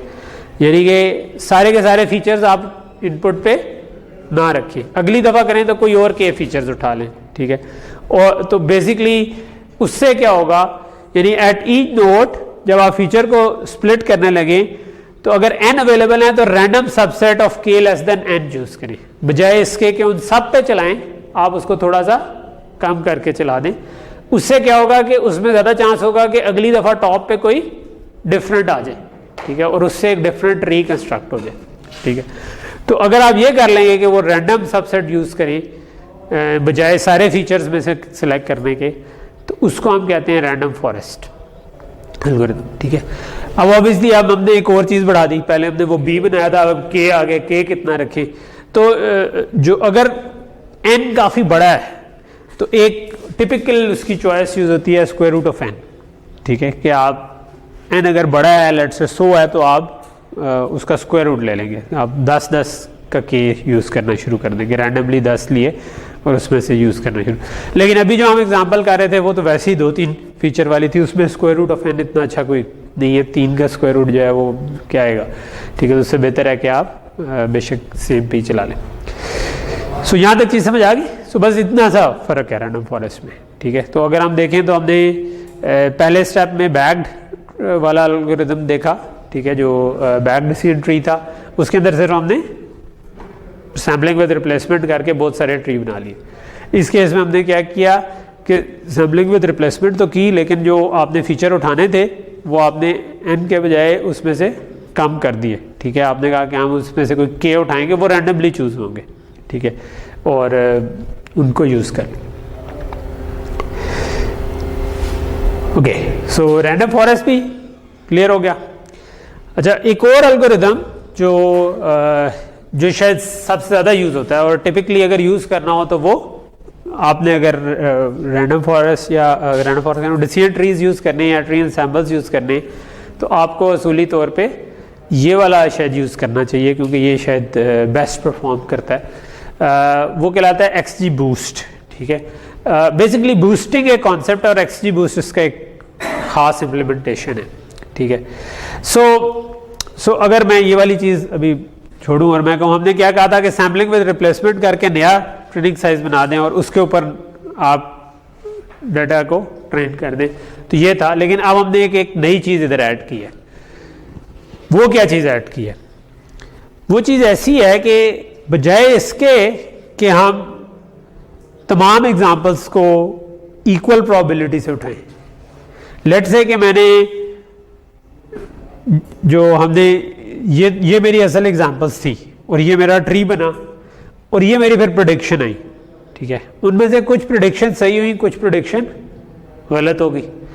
तो बजाय इसके कि मैं सबको इक्वल प्रोबेबिलिटी से उठाता, मैं जो गलत हुई हैं उनको थोड़ा सा ज़्यादा चांस दे दूँ अगर, कि वो ज़्यादा एग्जांपल्स आई, ठीक है। उससे क्या होगा कि जो नया ट्री बनेगा वो गलत को सही करने पे फोकस करेगा। जिस तरह आपने अगर कोई एक लंबा सा मजमून याद करना हो तो एक तरीका है कि आप उसको बार बार पढ़ें, ठीक है, और एक तरीका ये है कि आप उसको छोटे हिस्सों में तोड़ लें। आप कहेंगे यार पहले मैं ये पैरा याद कर लेता हूँ, फिर मैं अगले पे फोकस करूँगा, तो मैं पूरे पिछले वाला को फोकस नहीं करूँगा, मैं उसको करूँगा। तो चंक्स में तोड़ लें। जिसमें आप स्ट्रगल कर रहे हैं आप कहेंगे मैं पहले उसको याद कर लेता हूँ। या इसी तरह आपने कोई कीबोर्ड पे धुन बनानी है और वो कोई लंबी है, तो आप जिस एरिया पे स्ट्रगल कर रहे हैं आप उसकी प्रैक्टिस अगर ज़्यादा करना शुरू कर दें तो आपका वो हिस्सा ठीक हो जाएगा और आप फिर दोबारा पूरे पे आएँ और फिर देखें आप किस जगह पे स्ट्रगल कर रहा हूँ, फिर आप उस पर फोकस करना शुरू कर दें। तो इस तरह आप ज़रा जल्दी सीख जाएंगे बजाय इसके कि आप हर दफ़ा पूरे के ऊपर ट्रेन करें। तो यही कॉन्सेप्ट जो है ना ये यहाँ पर हम इस्तेमाल करें। हम कह रहे हैं कि ये ट्रेनिंग सेट है, इस पर हमने ट्रीज़ बनाने थे, तो बजाय ये कि हर दफ़ा हम वही वाली कोई भी रैंडम एग्जाम्पल्स उठाकर उसको देते रहें, उसके बजाय जहाँ पे वो स्ट्रगल कर रहा है उनको थोड़ा सा वेट ज़्यादा दे दें कि उनका ज़्यादा चांस हो अगली दफ़ा पिक होने का। ठीक है, तो जो हमने सैम्पलिंग विद रिप्लेसमेंट करनी थी वो प्योरली रैंडम नहीं रही, उनमें इनकी प्रोबेबिलिटी हमने बढ़ा दी कि जो गलत हो रही थी, तो वो अगला जो ट्री होगा वो गलत वाले को सही करने की कोशिश करेगा और इस तरह हमारी डाइवर्सिटी थोड़ी सी बढ़ जाएगी। ठीक है, तो बेसिकली अब हम ये पढ़ लेते हैं कि instead of picking from all examples with equal probability make it more likely to pick examples जो कि मिस क्लासिफाई हुई हैं, जो हमारी इधर मिस क्लासिफाई हुई है, जहाँ पे जो असल में हमने गलत समझा था कि बिल्ली है मगर वो बिल्ली नहीं थी, या बिल्ली नहीं थी मगर बिल्ली है, तो उसको वो करने की कोशिश करें। सो अब होगा क्या कि आपने पहला ट्री ट्रेन किया, जब दूसरा ट्री ट्रेन करने लगेंगे तो इनकी हम चांसेस थोड़े से ज़्यादा बढ़ा देंगे। ठीक है, दूसरा ट्री ट्रेन करेंगे, फिर हम देखेंगे कि दोनों का जो इंसेंबल बन गया है वो जो प्रेडिक्शन कर रहा है वो जहाँ पर गलत हो रहा है, तीसरे की बारी हम वो वाले उनकी प्रोबेबिलिटी बढ़ा देंगे। फिर चौथे की बारी वो जो तीनों का इंसेंबल बन गया है वो जो मिस क्लासीफाई कर रहा है उनको ज़्यादा वेटेज देते रहेंगे। और ये करते करते जब हम थोड़े ज़्यादा ट्री बनाएंगे तो ये हमारा चल जाएगा। तो इसको हम कहते हैं बूस्टिंग। ठीक है, कि इसको हम बूस्ट करते हैं। वो प्रोबेबिलिटी कैसे बढ़ाएंगे या चूज़ कैसे करेंगे वो थोड़ा सा कॉम्प्लिकेटेड है, लेकिन हम उसको डिस्कस नहीं करते हैं। हम उसके बजाय उसकी एक ओपन सोर्स इम्प्लीमेंटेशन है XGBoost, जो कि तकरीबन यही काम कर रहा होता है। ठीक है, उसको हम देख लेते हैं। ठीक है, सो XGBoost क्या है? ये एक्सट्रीम ग्रेडियंट बूस्टिंग इसको कहते हैं, इसलिए X for extreme, G for gradient and boost. ठीक है, ये ओपन सोर्स इम्प्लीमेंटेशन है बूस्टेड ट्रीज की। तो ये ओवरऑल कॉन्सेप्ट जो है जो हम देख रहे थे वो बूस्टेड ट्रीज का है। उसके और तरीके भी हो सकते हैं, लेकिन ये उनमें से एक तरीका है। कहते हैं पहले से एक इसकी फास्ट इम्प्लीमेंटेशन पाइथन वगैरह में ये प्री बिल्ड है, आप इसको सिंपली इस्तेमाल करें। ठीक है, और डिफ़ॉल्ट स्प्लिटिंग क्राइटेरिया भी इसके अंदर है, और उसके अलावा रेगुलराइजेशन की भी सपोर्ट है। ठीक है, और अक्सर ये जो कॉम्पिटिशन होते हैं मशीन लर्निंग के, जिसमें केगल एक काफ़ी मशहूर साइट है जिसके ऊपर डाटा सेट्स भी हैं और इनके कॉम्पिटिशन्स भी होते हैं, वहाँ पर जो विनर्स होते हैं उनमें कई दफ़ा XGBoost या चल रहा होता है या आपका कोई कन्वोल्यूशनल न्यूरल नेटवर्क चल रहा होता है। ठीक है, तो ये इनमें से कोई ना कोई अक्सर विन कर रहा होता है। ठीक है, तो ये हम यूज़ कर सकते हैं। ठीक है, और बेसिकली जो ये XGBoost अंदर जिस तरह काम कर रहा होता है वो स्लाइटली डिफरेंट है, यानी उसका इफेक्ट यही होता है, लेकिन वो बेसिकली बजाय ये कि सैम्पलिंग विद रिप्लेसमेंट कर रहा हो, वो डाटा सेट को प्रोबेबिलिटीज असाइन कर रहा होता है कि मैंने इस प्रोबेबिलिटी से इसको उठाना है, इस प्रोबेबिलिटी से इसको उठाना है। तो वहाँ पर वो थोड़ा सा डिफरेंट है, मगर इवेंचुअली उसकी मैथमेटिकल डिटेल्स हम ही देखेंगे। लेकिन ये बूस्टिंग का एक एल्गोरिथम है जो कि हम यूज़ कर सकते हैं। तो अगर आपने कभी डिसीजन ट्री बेस्ड आप करने जा रहे हैं कोई चीज़, तो यूज़ XGBoost और वो ट्री इंसैम्बल यूज़ कर लें। ठीक है, तो अगर आपने इसको यूज़ करना है पाइथन में, तो बेसिकली ये 4 लाइन ऑफ कोड है। ठीक है, आप इंपोर्ट करेंगे XGBoost में से XGBoost क्लासीफायर। ठीक है, उसके बाद आप इसके मॉडल को इनिशियलाइज करेंगे, उसको आप ट्रेनिंग सेट दे देंगे।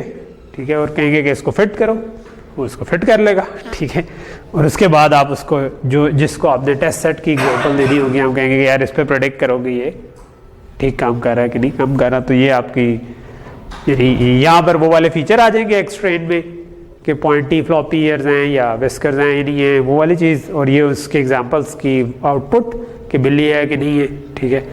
तो जब ये इस पर ट्रेन हो जाएगा तो आप टेस्ट सेट में से उठाकर इसको देंगे फीचर और ये आपको बता देगा कि बिल्ली है कि नहीं है, ठीक है। या इसी किस्म का कोई भी एग्जांपल हो वो वहाँ पर आप यूज़ कर सकते हैं। तो it's just 4 lines of code और ये आराम से आपका काम हो जाएगा।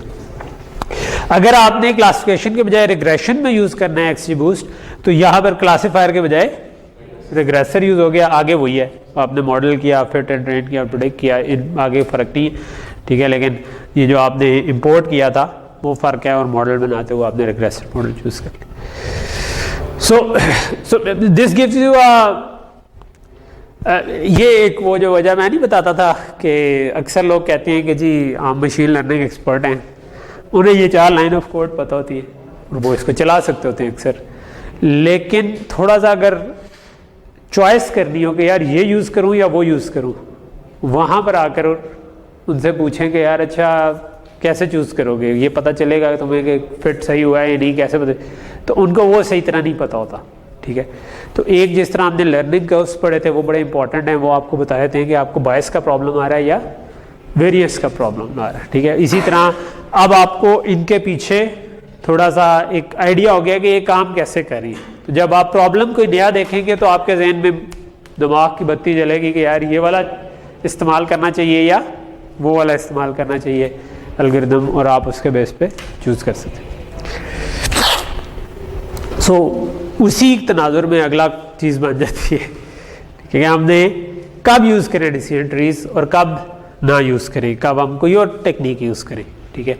सो टिपिकली डिसीजन ट्री जो है ना, वो अगर आपके पास टेबुलर फॉर्म में डाटा है, टेबल की फॉर्म में, जिस तरह हमने हाउसिंग प्राइसेस का देखा था, ठीक है, तो आपके पास एक अमूमन CSV फाइल्स पड़ी होती हैं जिनके अंदर आपके फीचर्स हैं, कॉमा, दूसरा फीचर कॉमा, तीसरा फीचर कॉमा और आखिर में आउटपुट, ठीक है।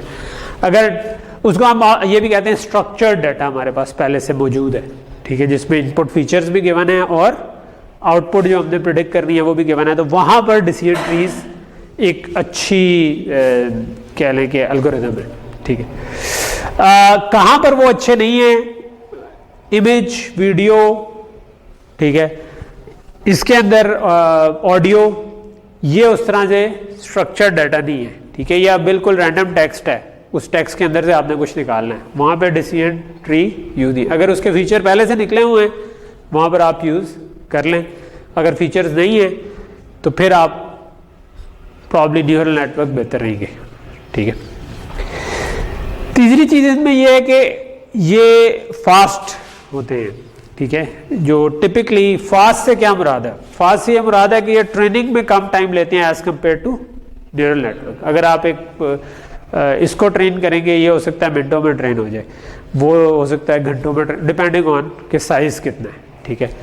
अच्छा, टिपिकली होता ये है कि जो हमारी डेवलपमेंट चल रही होती है ना मशीन लर्निंग की, उसमें आप क्या करते हैं, कोई आर्किटेक्चर चूज़ करते हैं, डाटा लेते हैं, उस पर मॉडल को ट्रेन करते हैं, मॉडल को ट्रेन करने के बाद आप डायग्नोस करते हैं बायस, वेरियंस और लर्निंग का उसको प्लॉट करके कि यार बायस का मसला आ रहा है कि वेरियंस का मसला आ रहा है।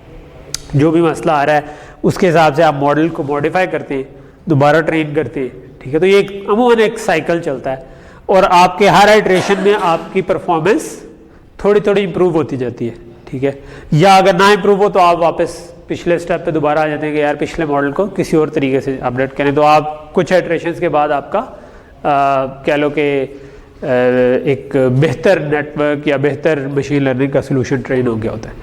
तो ये दिखाने की इधर क्या ज़रूरत है कि अगर आपको ट्रेन करने में बहुत टाइम लग रहा है तो वहाँ पे कहते हैं फिर ये आपका साइकिल लंबा हो जाता है, ठीक है। तो क्योंकि ये फास्ट है तो आप इसमें बड़ी जल्दी आइटरेट कर सकते हैं, चेंज की दोबारा चला दिया, चेंज की दोबारा चला दिया, ठीक है। जिस तरह मैंने आपको एग्जांपल दी थी कि जो हम अपना वो OCR वाला प्रोजेक्ट जब कर रहे थे, ऑप्टिकल कैरेक्टर रिकग्निशन का, तो उस वक्त अभी कह लें नई थी ज़रा मशीन लर्निंग, ठीक है।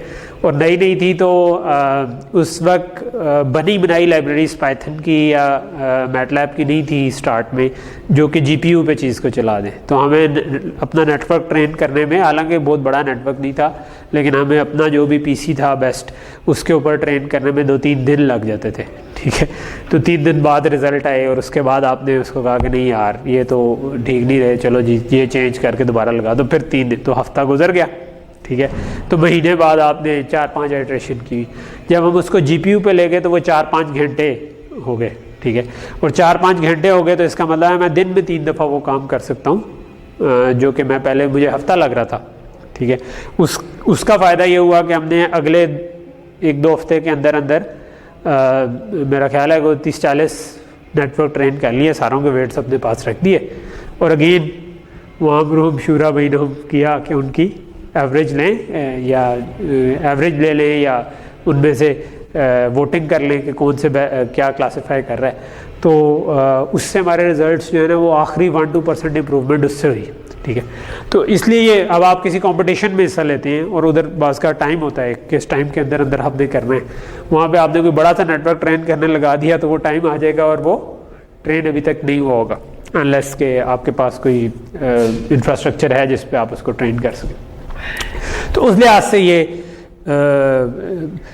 आइट्रेशन टाइम कम कर देते हैं, ठीक है। तो अगर प्रॉब्लम बहुत ज़्यादा कॉम्प्लेक्स नहीं है, यानी कि उसमें आपको मसला ये नहीं आ रहा कि आपका हाई बायस वाला मसला नहीं आ रहा, ठीक है, आपको ज़्यादा वेरिएंस वाला क्लासीफायर नहीं चाहिए, तो आप सिंपली आइट्रेट करें और बनाते जाएं, ठीक है। ड्यूरल नेटवर्क कम अच्छा, और आखिरी इसका फ़ायदा क्या है कि जो अगर छोटे हों डिसीजन ट्री तो वो ह्यूमन इंटरप्रेटेबल भी होते हैं, यानी जो अभी तक हमने सारी एग्जांपल देखी थी उसमें देख के हम खुद देख सकते थे कि डिसीजन कैसे हो रहा है, ठीक है। न्यूरल नेटवर्क में ये व्यू करना बड़ा मुश्किल होता है कि अंदर कर क्या रहा है, ठीक है, क्योंकि वो अमूमन बहुत सारे वेट्स हैं जो आपस में एडअप होके बन रहे हैं, ठीक है। तो इसमें लेकिन इनमें भी ये ज़रूरी नहीं है, क्योंकि अगर तो स्मॉल नहीं रहा, ट्री आपका बड़ा हो गया, फिर इधर भी आपको कोई ख़ास वो इंटरप्रिटेशन वाला फ़ायदा नहीं होगा। और थोड़े कॉम्प्लेक्स प्रॉब्लम होंगे तो मोस्ट लाइकली आपका ट्री थोड़ा सा कॉम्प्लेक्स बनेगा। इस इंटरप्रेटेबल होने की और सिग्निफिकेंस भी है थोड़ी सी ना। मिसाल के तौर पे पिछले दिनों वो जो वीडियो आपने देखी होगी कि टेस्ला एक जो है वो आउट ऑफ कंट्रोल होगी और फड़का के चलेगी, ठीक है। तो इस किस्म के जब केसेस आते हैं ना तो लोग ये क्वेश्चन करते हैं कि यार मैंने जो दूसरे तरीक़ों से चीज़ों को इम्प्लीमेंट किया था, जो नॉर्मल कंट्रोल्स और कम्युनिकेशन थ्योरी है और उन कंट्रोल थ्योरी की बेस पे चीज़ों को किया हुआ था, उसकी ओवरऑल परफॉर्मेंस तो वैसी नहीं आ रही, लेकिन उसमें मुझे पता है एग्जैक्टली होना क्या है। न्यूरल नेटवर्क को मैंने डिसीजन मेकिंग पे ट्रेन कर दिया तो मुझे नहीं पता वो डिसीजन कैसे ले रहा है, मगर वो मोस्ट ऑफ द टाइम ठीक ले रहा है। लेकिन वो किसी एक जगह पे आके जब उसने गलत लिया तो वो कोई अजीब सी हरकत भी कर सकता है, ठीक है। जिस तरह टेस्ला का एक पहले भी केस हुआ था कि उसने गलत क्लासीफाई किया कि आगे पेडेस्ट्रियन है और उसने दीवार में मार दी, ठीक है। तो अब सो वो वहाँ पे कहते हैं मॉरल और एथिकल एक क्वेश्चन आ जाता है ना कि अगर एक जान जा रही है ऐसे तो क्या आप एक जान को रोकने के लिए ऐसे एल्गोरिदम को बैन कर देंगे कि नहीं, अगर आपको उसकी विजिबिलिटी नहीं है। तो वहाँ पे आप दो राय हो सकती है, ठीक है। मेरी अपनी इंक्लिनेशन ये है कि अगर बहुत कम हो रहा है तो जान दो, खैर है कोई नहीं, ठीक है। 1-2 फड़क जाएंगे, ये तो हमारे ड्राइवर की गलती से ही फड़क जाते हैं, ठीक है। लेकिन ऑब्वियसली लोग इससे शायद एग्री नहीं करेंगे, ठीक है। हर एक की अपनी थ्योरी है कि क्या करें, लेकिन ये मॉरल थ्योरी जो है ये अगर किसी ने पढ़नी हो तो इसमें एक बहुत अच्छा कोर्स है जस्टिस के नाम से, हार्वर्ड का, ठीक है। तो वो विले सेर कभी कहते हैं देखा जा सकता है, उसमें जो मॉरल डिलेमास हैं वो बड़े अच्छे एक्सप्लेन किए हुए हैं। और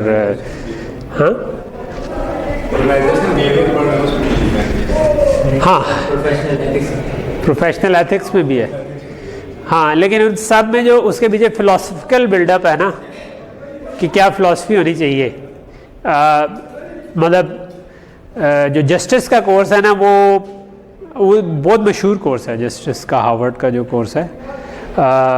मैंने आज से मेरा 7-8 साल पहले देखा था और कभी कभी मैं दोबारा से भी कोई पार्ट देख लेता हूँ। अक्सर डिस्कशन में मैं उसका वीडियो किसी का लिंक रेफर कर देता होता हूँ कि यार, क्योंकि अक्सर डिस्कशंस जो है ना वो उन्हीं प्रिंसिपल्स के अराउंड घूम रही होती हैं और लोगों को ये लग रहा होता है अक्सर कि उन्हें चीज़ें क्लियर हैं, ठीक है, लेकिन जब आप उसकी फिलोसफिकल बेसिस पे जाते हैं तो एक्चुअली आप क्लियर होने के बजाय थोड़ा सा और कंफ्यूज हो जाते हैं, ठीक है, बिकॉज उनका जवाब इतना सिंपल नहीं होता। दो सिमिलर सिनेरियोज में आप एक प्रिंसिपल अप्लाई करें तो आप एक तरफ चले जाते हैं, दूसरे करें तो दूसरी तरफ चले जाते हैं, एंड यू प्रॉब्ली डोंट, आपको भी फील होगा चूज़ करने में मुश्किल होगी। पहले लेक्चर में ही उसके ना बड़ा क्लियर हो जाता है कि इतना ईजी नहीं है ये जज करना कि क्या सही है क्या गलत है अंडर सम एक्सेप्शनल केसेस, ठीक है। तो बाकी मैं उसकी पब्लिसिटी नहीं करूँगा इतनी कि लेकिन मेरे ख्याल में इट्स वर्थ लिसनिंग, ठीक है। तो जब आपके फारग टाइम कभी हो और टाइम ज़ाया करना हो आपने, तो बजाय टिकटॉक के अपना जस्टिस अवार्ड पे सर्च करें तो वो एक यूट्यूब पे उसकी प्लेलिस्ट होगी। और प्रॉब्ली जो प्रोफेसर है माइकल सैंडल, वो मेरा ख्याल है कि बहुत मतलब एक होता है ना कि जो बहुत एलोकेंट तरीके से एक्सप्लेन करता है कि वो कह लें कि बहुत कम अल्फाज यूज़ करते हुए और बिल्कुल मुद्दे पे रहना और क्लास को इंगेज करना, पूरा हॉल है क्लास, ठीक है, और स्टिल स्टूडेंट पार्टिसिपेशन भी है कोर्स में और बड़ी अच्छी पार्टिसिपेशन है मैं कहूँगा कि हर एक से वो यानी जो काउंटर व्यूज़ हैं और स्टिल वो किसी तरह मैनेज करता है कि टॉपिक से हटें भी नहीं और वो so it's a very good course, ठीक है। एनीवे ये तो हम फिर थोड़ा डिट्रैक्ट हो गए बिकॉज ऑफ दिस थिंग कि ह्यूमन इंटरप्रेटेबल अगर कोई चीज़ ना हो, एक ब्लैक बॉक्स है जो कि बहुत अच्छा काम करता है लेकिन मिलियन में से एक दफ़ा जो है ना वो गलत भी करेगा और वो गलत करेगा तो उसमें किसी की जान भी जा सकती है, तो क्या आप उसको अलाउ करेंगे कि नहीं करेंगे, ये क्वेश्चन आ जाता है, ठीक है। यही वाला क्वेश्चन जो है ना ड्रोन स्ट्राइक्स पे भी आता था कि क्या ड्रोन स्ट्राइक करेंगे, वो बंदा तो मर जाएगा लेकिन उसके बच्चे भी मरेंगे साथ, ठीक है, वो तो इंसान है, उनका तो कोई कसूर नहीं है, मगर ये नहीं मरेगा तो कल को फट जाएगा किसी जगह पे तो वहाँ पे 50 मर जाएंगे, तो अब मैं वो 50 को रोकने के लिए 4 इधर मार दूँ कि ना मार दूँ, तो ये एक हमेशा से मॉरल डिलेमा रहा हुआ है और ये हर जंग में जो है ना ये हो जाता है, जब भी कभी कोई जंग करें तो कोलैटरल जैसे हम कहते हैं पे ये हो जाता है। तो ये यहाँ पर मशीन लर्निंग में भी एक ओपन क्वेश्चन में ओके न्यूरल नेटवर्क आप अच्छा काम करेंगे। न्यूरल नेटवर्क जो है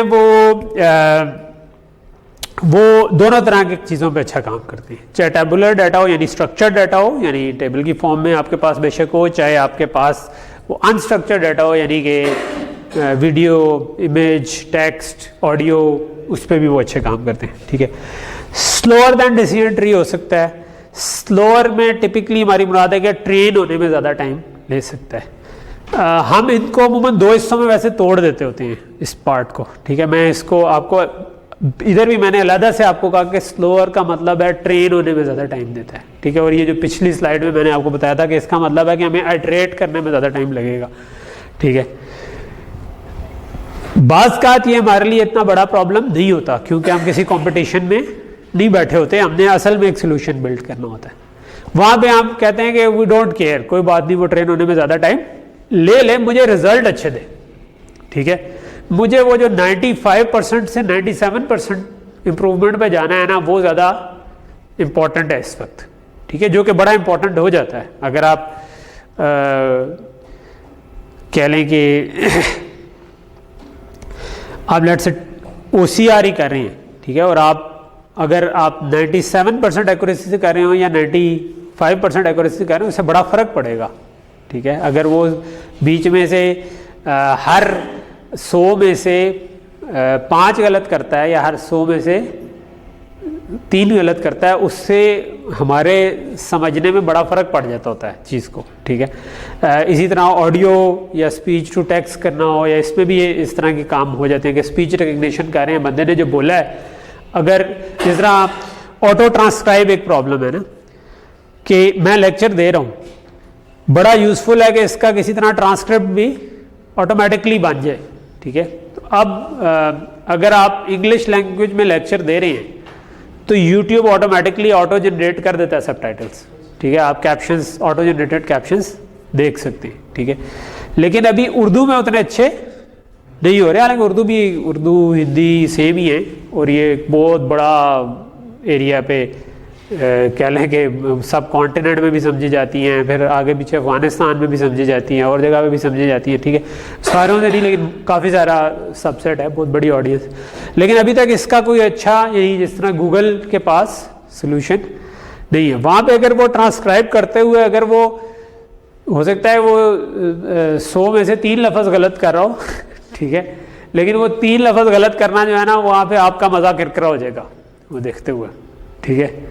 तो जिस तरह वो कौन सा मैं सुन रहा था एक, उसमें उसने रिंग जो था ना, कोई ring kind of a ring use हो रहा था, और उसने उसका तर्जमा किया हुआ था अंगूठी, ठीक है।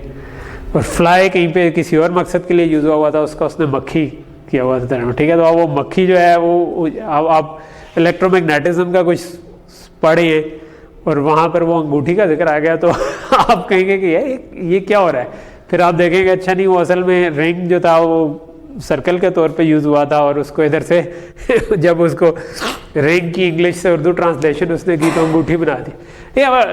और बहुत अच्छा ट्रांसक्राइब करता है, यानी कि मैं कहूँगा कि 90% ठीक होगा, लेकिन वो 2-3 लफ्ज़ जो है ना, उनकी वजह से अचानक से आपको हो जाती।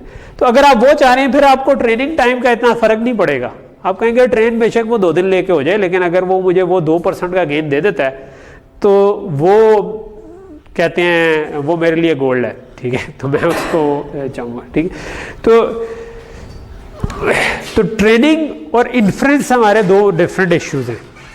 यानी एक दफ़ा नेटवर्क ट्रेन हो गया ना, तो उसको बाद में हमें ट्रेन नहीं करना होता, बाद में तो हमने उसको इनपुट देनी है, उसने क्लासिफाई करके बता देना है कि भाई ये ए लिखा हुआ है, ये बी लिखा हुआ है, या ये जो किसी ने बोला था ये क्या वर्ड बोला था, ठीक है। तो क्योंकि ट्रेनिंग ने एक ही दफ़ा होना है, तो उसके लिए हमें इतनी ज़्यादा टेंशन ये नहीं होती कि वो थोड़ा सा ज़्यादा टाइम ले भी ले। इसलिए प्रैक्टिकली जब हम यूज़ कर रहे हो तो हम कई दफ़ा न्यूरल नेटवर्क को प्रेफर कर लेते हैं, हम कहते हैं कि कोई बात नहीं। इन्फ्रेंस में ये उतना स्लो नहीं होता, क्योंकि इन्फ्रेंस में सिंपल फीड फॉरवर्ड प्रोपगेशन वाला काम होना है, ठीक है। कि आपने इनपुट दी, फीचर निकले, उसने निकाला, तो वो अमूमन इतने स्लो नहीं होते, वो रीजनेबली फास्ट ही होती। उसमें भी ये थोड़ा सा डीप ज़्यादा हो सकता है इससे, लेकिन वो उसमें स्पीड का इतना ज़्यादा चक्कर फिर भी नहीं बनता, क्योंकि वो प्रैक्टिकली वो स्टिल काफ़ी तेज़ इम्प्लीमेंट हो जाते हैं, और सिस्टम के कुछ और पार्ट्स होते हैं जो कि उससे अमूमन स्लो चल रहे होते हैं, ठीक है। अनलेस के कोई बहुत इंतहाई डीप नेटवर्क है और उसमें कोई इन्फ्लुएंस पे थोड़ा बहुत फ़र्क पड़े। तो ज़्यादातर जो काम हो रहा है ना, जिस तरह मैं कहूँ कि लोग मशीन लर्निंग का हार्डवेयर बना रहे हैं, ठीक है, वो ज़्यादातर इन्फ्रेंस के लिए बना रहे हैं, जो स्पेशली एज को टारगेट कर रहे हैं ना। एक एज से मुराद होती है कि यार कैमरे के साथ लगना है, ठीक है, मोबाइल फ़ोन के अंदर लगना है हार्डवेयर, किसी और जगह ऐसी जहाँ पर कैमरा लगा हुआ है उसकी स्ट्रीम के साथ कुछ लगना है, कैमरा बनाने वाली कंपनियों ने लगानी। तो वो जो चिप्स बना रहे हैं वो ज़्यादातर इन्फ्रेंस का हार्डवेयर बना रही है, यानी फीड फॉरवर्ड कैलकुलेशंस के लिए फास्ट हार्डवेयर हो, कम पावर ले रहा हो, ताकि उसने कैमरे ने फेस डिटेक्शन करनी है, फेस रिकग्निशन करनी है, तो वो कर सके। लेकिन जो ट्रेनिंग वाला पार्ट है वो अमूमन फिर क्योंकि वो वन टाइम होना होता है, वो एज पे नहीं अमूमन लगा होता, वो बैक एंड पे किसी सर्वर के ऊपर चल रहा होता है, और आप कहते हैं कि वो तगड़ी मशीन हो, 4 दिन ले ले, वी डोंट केयर, ठीक है, हम 2 दिन बाद वेट्स अपडेट कर देंगे, ठीक है। ओके, सो ये जो स्लोअर का फैक्टर था ये मैं थोड़ा सा डिस्कस करना चाह रहा हूँ, ठीक है। Works with transfer learning. अच्छा, ट्रांसफर लर्निंग हमने कवर नहीं की, ये मैं अगले में भी आज के लेक्चर में शायद नहीं, डिपेंड्स, अगर टाइम थोड़ा सा मिल गया तो शायद करूँ। मेरा ख्याल है नेक्स्ट वीक में मैं थोड़ा स्टार्ट में ट्रांसफर लर्निंग भी आपको बता दूँ। लेकिन ट्रांसफर लर्निंग का मेन आइडिया ये है कि आप न्यूरल नेटवर्क, हमने कहा था ना कि हम रैंडमली इनिशियलाइज करें, ठीक है। आपने अभी असाइनमेंट भी की होगी, तो रैंडमली इनिशियलाइज किया होगा और उसके बाद वो ट्रेन किया होता। लेकिन एट टाइम्स हम ये करते हैं कि हम ना बजाय इसके कि उनको रैंडमली इनिशियलाइज करें, हम कहते हैं कि कोई पहले से बना हुआ नेटवर्क हो और वो ट्रेन हुआ हो काफ़ी ज़्यादा डाटा पे, तो हम उसको एज अ स्टैंडर्ड लेके हम कहते हैं स्टार्ट इधर से करो और उस वाले को मॉडिफाई करके थोड़ा सा हम नेटवर्क बना लें, तो वेट्स हम उससे उठा लेते हैं, ठीक है। उसका फ़ायदा ये होता है कि वो क्योंकि बहुत ज़्यादा डाटा पे ट्रेन हुआ होता है, तो वो पहले से ही बहुत अच्छे फीचर्स निकाल रहा होता है, ठीक है। तो आपको वो जो ट्रेनिंग टाइम है वो थोड़ा सा रिड्यूस हो जाता है। तो वो आप इसमें कर सकते हैं, इसमें नहीं कर सकते, क्योंकि इसमें टेबल जो ट्री बनना है उसका स्ट्रक्चर हर दफ़ा चेंज हो जाता है, ठीक है। लेकिन न्यूरल नेटवर्क में आप कह सकते हैं कि यार मैं वैसे ही स्ट्रक्चर रख के थोड़ी बहुत मॉडिफिकेशन करूंगा तो यहाँ वाला जो शुरू वाला हिस्सा है उसमें वही वेट यूज़ कर लेता हूँ, ठीक है। तो वो इसको थोड़ा सा फास्ट फिर कर सकते हैं, उस पर ट्रेनिंग थोड़ी सी फास्ट कर सकते हैं। आखिरी चीज़ ये है कि जब आपने सिस्टम बनाना हो जिसमें मल्टीपल नेटवर्क्स लगने हो, ठीक है, या मल्टीपल पार्ट्स हो, एक पार्ट ट्रेन होना हो, दूसरा ट्रेन होना हो, आपने उनको कनेक्ट करना हो, ठीक है, तो वहाँ पे न्यूरल नेटवर्क थोड़ा सा बेहतर रहते हैं, क्योंकि इनमें आप अगर उन सबको कनेक्ट करके इकट्ठा ट्रेन भी कर देंगे ना तो ग्रेडियंट डिसेंट पीछे अप्लाई हो सकता है। इसकी आउटपुट जो है वो कॉन्टिन्यूस फंक्शन होता है ना, सिग्मॉइड से निकल रहा होता है, ठीक है। तो वो क्योंकि कॉन्टिन्यूस फंक्शन होता है तो इसकी वजह से ये आप इकट्ठा बड़े सिस्टम को भी ट्रेन करवा सकती हैं। अगर आपने डिसीजन ट्री यूज़ किया है, उसमें एक ट्री ने एक काम करना है, उसकी आउटपुट पे आपने कुछ और काम करना है, उसकी आउटपुट पे कुछ और काम करना है, तो आपको अलग-अलग पहले इसको ट्रेन कराना पड़ेगा, फिर इसको ट्रेन करना पड़ेगा, फिर इसको, और फिर आप उन्हें भी जोड़ सकते हैं। लेकिन उसमें आप अलग-अलग आपको हर एक को ट्रेन कराना पड़ेगा, आप इकट्ठे उनको मिलकर ट्रेन नहीं कर सकते। ओके जी, सो यहाँ पे हमारा डिसीजन ट्रीज काइंड ऑफ ख़त्म हो गया। अच्छा, नेक्स्ट जो मैं टॉपिक कवर करना चाहता हूँ वो है कॉन्वोल्यूशनल न्यूरल नेटवर्क्स। लेकिन मैं उससे पहले एक दो छोटे छोटे टॉपिक्स जो कि समझ लें कि क्योंकि हमने जो कोर्स पढ़ा था वो थोड़ा सा पुराना था, कह लें कि क्योंकि आज 10 साल पहले वो रिकॉर्ड हुआ था, तो उसके बाद जो नए वर्जन रिकॉर्ड हुए हैं उनमें जो छोटी सी चीज़ें कुछ चेंज हुई हैं वो बीच बीच में मैं आपके साथ डिस्कस कर लिया करूँगा, ठीक है। तो उनमें से कुछ चीज़ें मैं चाह रहा था कि मैं बीच में डिस्कस कर लूँ, क्योंकि ये 20 मिनट में कॉन्वोल्यूशनल न्यूरल नेटवर्क स्टार्ट करने से बेहतर है कि हम उसको डिस्कस कर लें, ठीक है। ओके, सो उनमें से एक ट्रांसफ़र लर्निंग भी हो सकती थी, but let's start with this thing, ठीक है।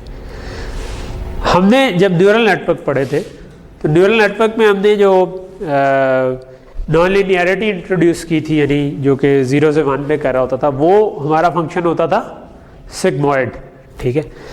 आजकल जो ज़्यादातर न्यूरल नेटवर्क चल रहे हैं उनमें सिग्मॉइड के बजाय रेक्टिफाइड लीनियर ज़्यादा यूज़ हो रहा है एज अ नॉन लीनियरिटी, और वो हम अभी देखेंगे कि वो क्या होता है, ठीक है। तो हम देखेंगे कि इसके ऑल्टरनेटिव्स क्या हो सकते थे, इन अदर वर्ड्स, ठीक है। I will probably share a link for जो कि बाद वाले कोर्स का है, ठीक है। इन हाइंडसाइट अब मुझे लग रहा है कि मुझे ये वाला कोर्स कवर करना चाहिए था, लेकिन इसकी पीपीटी स्लाइड्स नहीं थी, उसकी पीपीटी स्लाइड्स थी, तो इसका जो डिफरेंस है वो मैं आपको बता दूंगा कि क्या है। ये बाद वाला कोर्स है, पहला वाला कोर्स ज़्यादा पॉपुलर था, वो मेरा ख्याल है कोई 4-5 मिलियन लोगों ने लिया हुआ था जो कोर्सेरा का है। ये बाद वाला थोड़ा कम ने लिया था, लेकिन क्योंकि ये बाद वाला तो इसमें कुछ चीज़ें पाइथन में कवर हुई हैं, तो वो पार्ट जो है ना वो मुझे लग रहा है कि वैसे तो मैंने आपको पाइथन में ही असाइनमेंट्स दिए हैं और पाइथन पढ़ाई है, लेकिन क्योंकि इसके लेक्चर्स में भी पाइथन यूज़ हो रही है, अगर इसकी उन्होंने पीपीटी शेयर कर दी होती तो ये शायद बेहतर होता कि इधर से पढ़ा दें। पीडीएफ्स तो हैं, बट पीडीएफ्स में कुछ चीज़ें उतनी अच्छी, क्योंकि एक ही स्लाइड पे सब कुछ गांध डला होता है ना, तो उसमें वो सीक्वेंस में नहीं आ रहा होता, तो वो एक वजह थी जिस वजह से मैंने इसको नहीं किया। एनीवे, सो पहली चीज़ ये है कि जो हम ये g ऑफ z यूज़ करते थे, ठीक है। अच्छा, इन स्लाइड्स में कहीं पे w यूज़ हो रहा हो ना, तो वो हमने जो पढ़ा हम उसको थीटास यूज़ करते थे। तो वेट्स मैंने कहा था उनको वेट्स भी कहते हैं और उनको थीटास भी कहते हैं, पैरामीटर्स भी कहते हैं, ठीक है। तो ये वर्ड्स यूज़ होते हैं, वहाँ पे थीटा यूज़ कर रहे थे, यहाँ पे w यूज़ हो रहा है, ठीक है। सो ये एक एग्जांपल है कि लेट्स से कि आपके पास आप ये डिटेक्ट करना चाह रहे हैं कि आपकी प्रोडक्ट्स में से कोई प्रोडक्ट बेस्ट सेलिंग होगी कि नहीं होगी, ठीक है।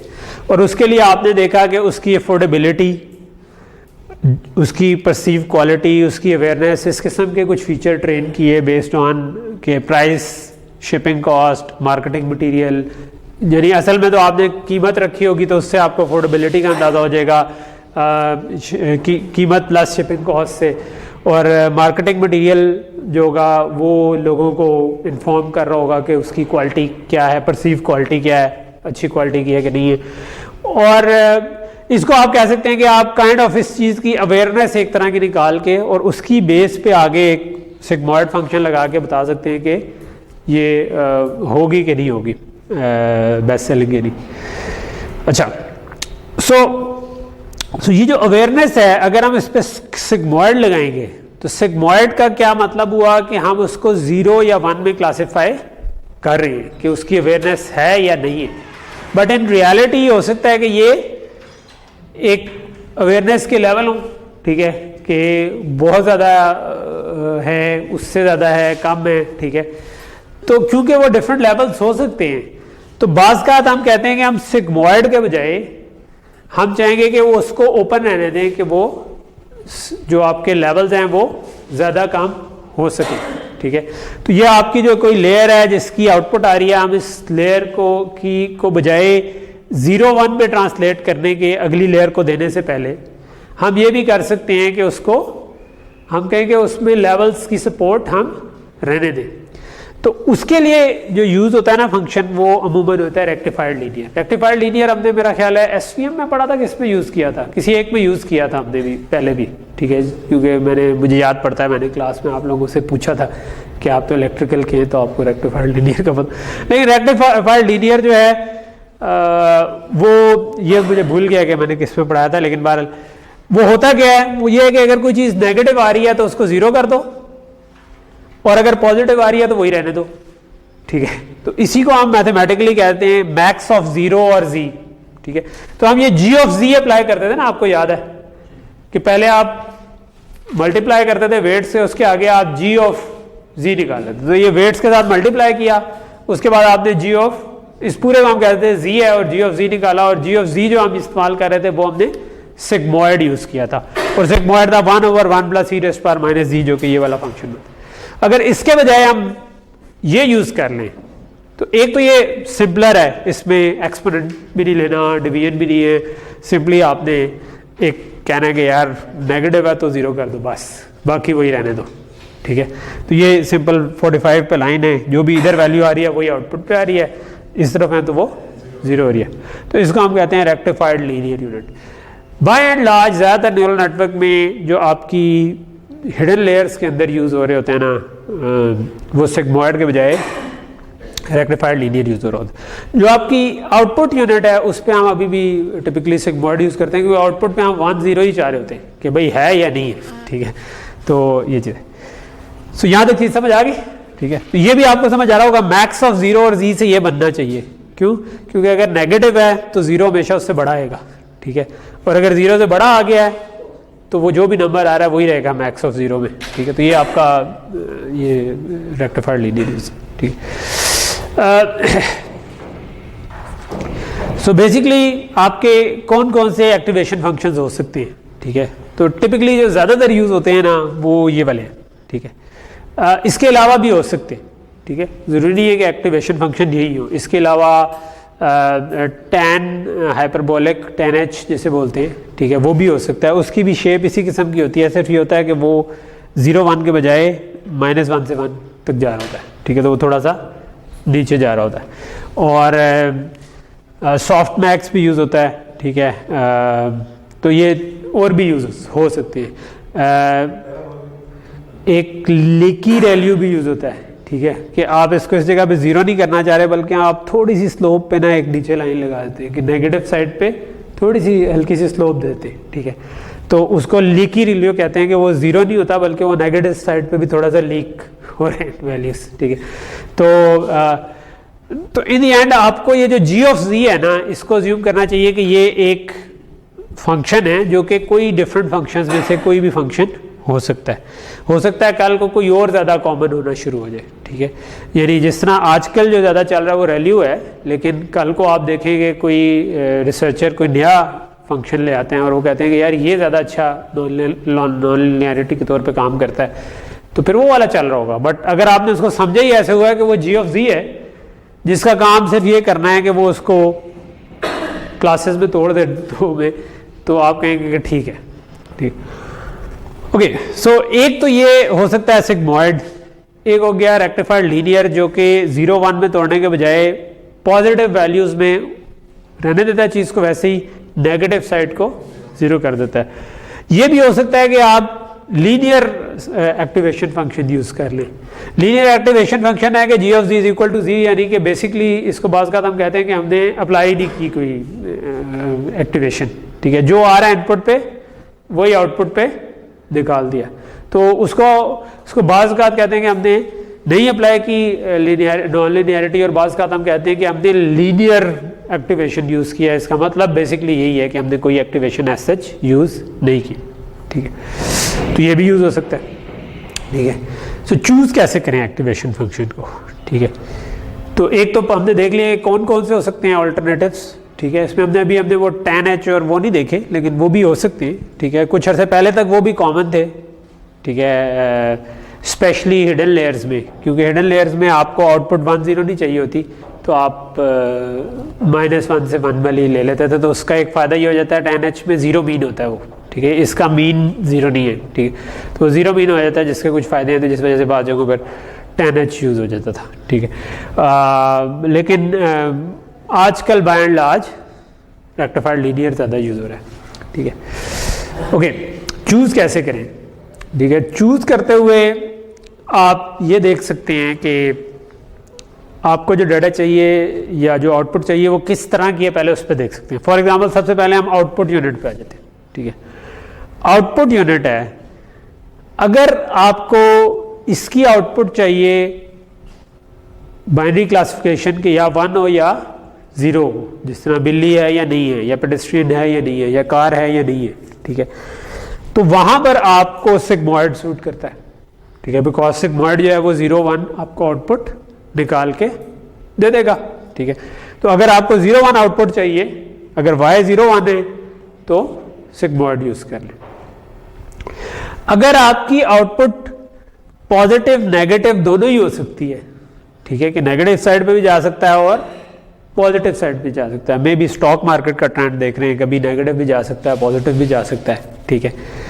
तो जो भी आप ऐसी चीज़ प्रिडिक्ट करें जो कि है लीनियर रिग्रेशन टाइप की, लेकिन उसमें नेगेटिव वैल्यूज़ भी आ सकती हैं और पॉजिटिव भी आ सकती हैं, तो वहाँ पर फिर हम क्या करेंगे, सिंपल लीनियर एक्टिवेशन भी यूज़ कर सकते हैं। तो ये बिल्कुल यानी जिस तरह वो लीनियर रिग्रेशन वाला केस बन जाता है, ये वही बन जाता है, ठीक है, कि आपकी जो भी वैल्यू आ रही है वही आपने आगे फॉरवर्ड कर दी।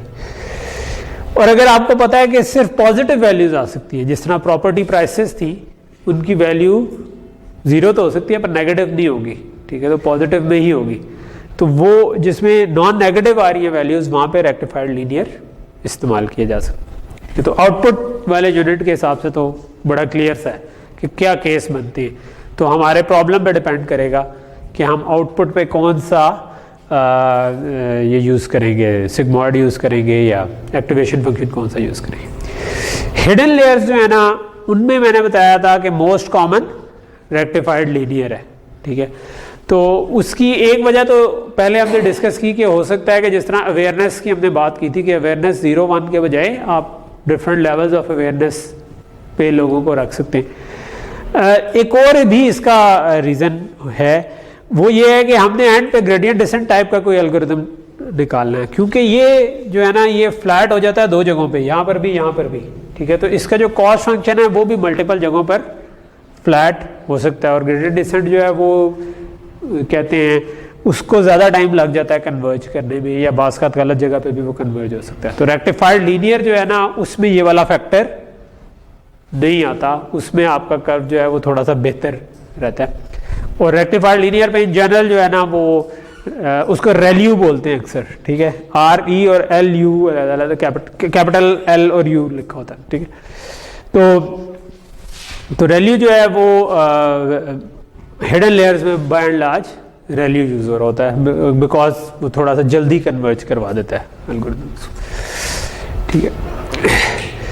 ओके, सो इन समरी, अगर आपकी बाइनरी क्लासिफिकेशन है तो सिग्मॉइड यूज करें, अगर आपका रिग्रेशन है और पॉजिटिव नेगेटिव दोनों वैल्यूज हो सकती हैं तो लीनियर यूज कर लें।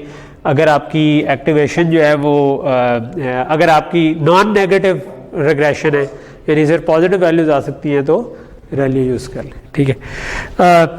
इन पाइथन अभी तो आप हाथ से बिल्ड कर रहे थे नेटवर्क, लेकिन आप एक्चुअल में जब बिल्ड करना शुरू करेंगे टेंसर फ्लो से करना चाहेंगे, टिपिकली असल में जब इम्प्लीमेंट करेंगे तो टेंसर फ्लो में करेंगे, तो उसमें आप इस तरह से बना सकते हैं अपना मैंने आपको बीच में जो एक टेंसर फ्लो की इंट्रो जब दिया था तो उसमें मैंने आपको दिखाया था और मैंने कहा था कि अभी आपको ये समझ नहीं आएगी, तो अब वो आपको समझ आना शुरू थोड़ी थोड़ी सी हो सकती है। तो ये जो आप क्या करते हैं, आप डेंस जो लेयर होती है ना वो आपकी नॉर्मल न्यूरल नेटवर्क वाली जो फ्लैट लेयर होती है ना वो होती है, और इसमें आप सीक्वेंस में बता देते हैं कि सबसे पहले में 25 यूनिट हैं और अब आपने activation is equal to ReLU लिख दिया, तो ये जो टॉप है ये पहली लेयर 1 बन जाएगी, ठीक है। फिर आपने दूसरे नंबर पे जो लिखा वो लेयर 2 बन जाएगी, जो तीसरे पे लिखा वो लेयर 3 बन जाएगी, और यहाँ पर आप बता देते हैं कि उसमें कितने न्यूरॉन्स लगाने हैं, ठीक है। 25 लगाने हैं तो 25 लग जाएंगे, 15 लगा दिए, 1 लगा दिए, ठीक है। और पहले में रेल्यू है, दूसरे में रेल्यू है, तीसरे में हमने सिग्मॉइड कर दिया। अगर हमें बाइनरी क्लासिफिकेशन चाहिए थी, अगर हमें बाइनरी क्लासिफिकेशन के बजाय रिग्रेशन चाहिए होता तो अगर वो पॉजिटिव नेगेटिव दोनों हो सकता था तो हम इधर सिग्मॉइड के बजाय लीनियर लिख देते, और अगर हमें कहते हैं ऑल पॉजिटिव वैल्यूज चाहिए थी तो हम इस जगह पर वैल्यू सिलेक्ट कर लेते। और इसमें भी आ गया फिर आप मॉडल डॉट ट्रेन करके और उसके बाद आप प्रिडिक्ट कर देंगे तो प्रिडिक्शन हो जाएगी, ठीक है। तो basically in practice machine learning का कोड जो है ना वो बड़ा छोटा सा होता है।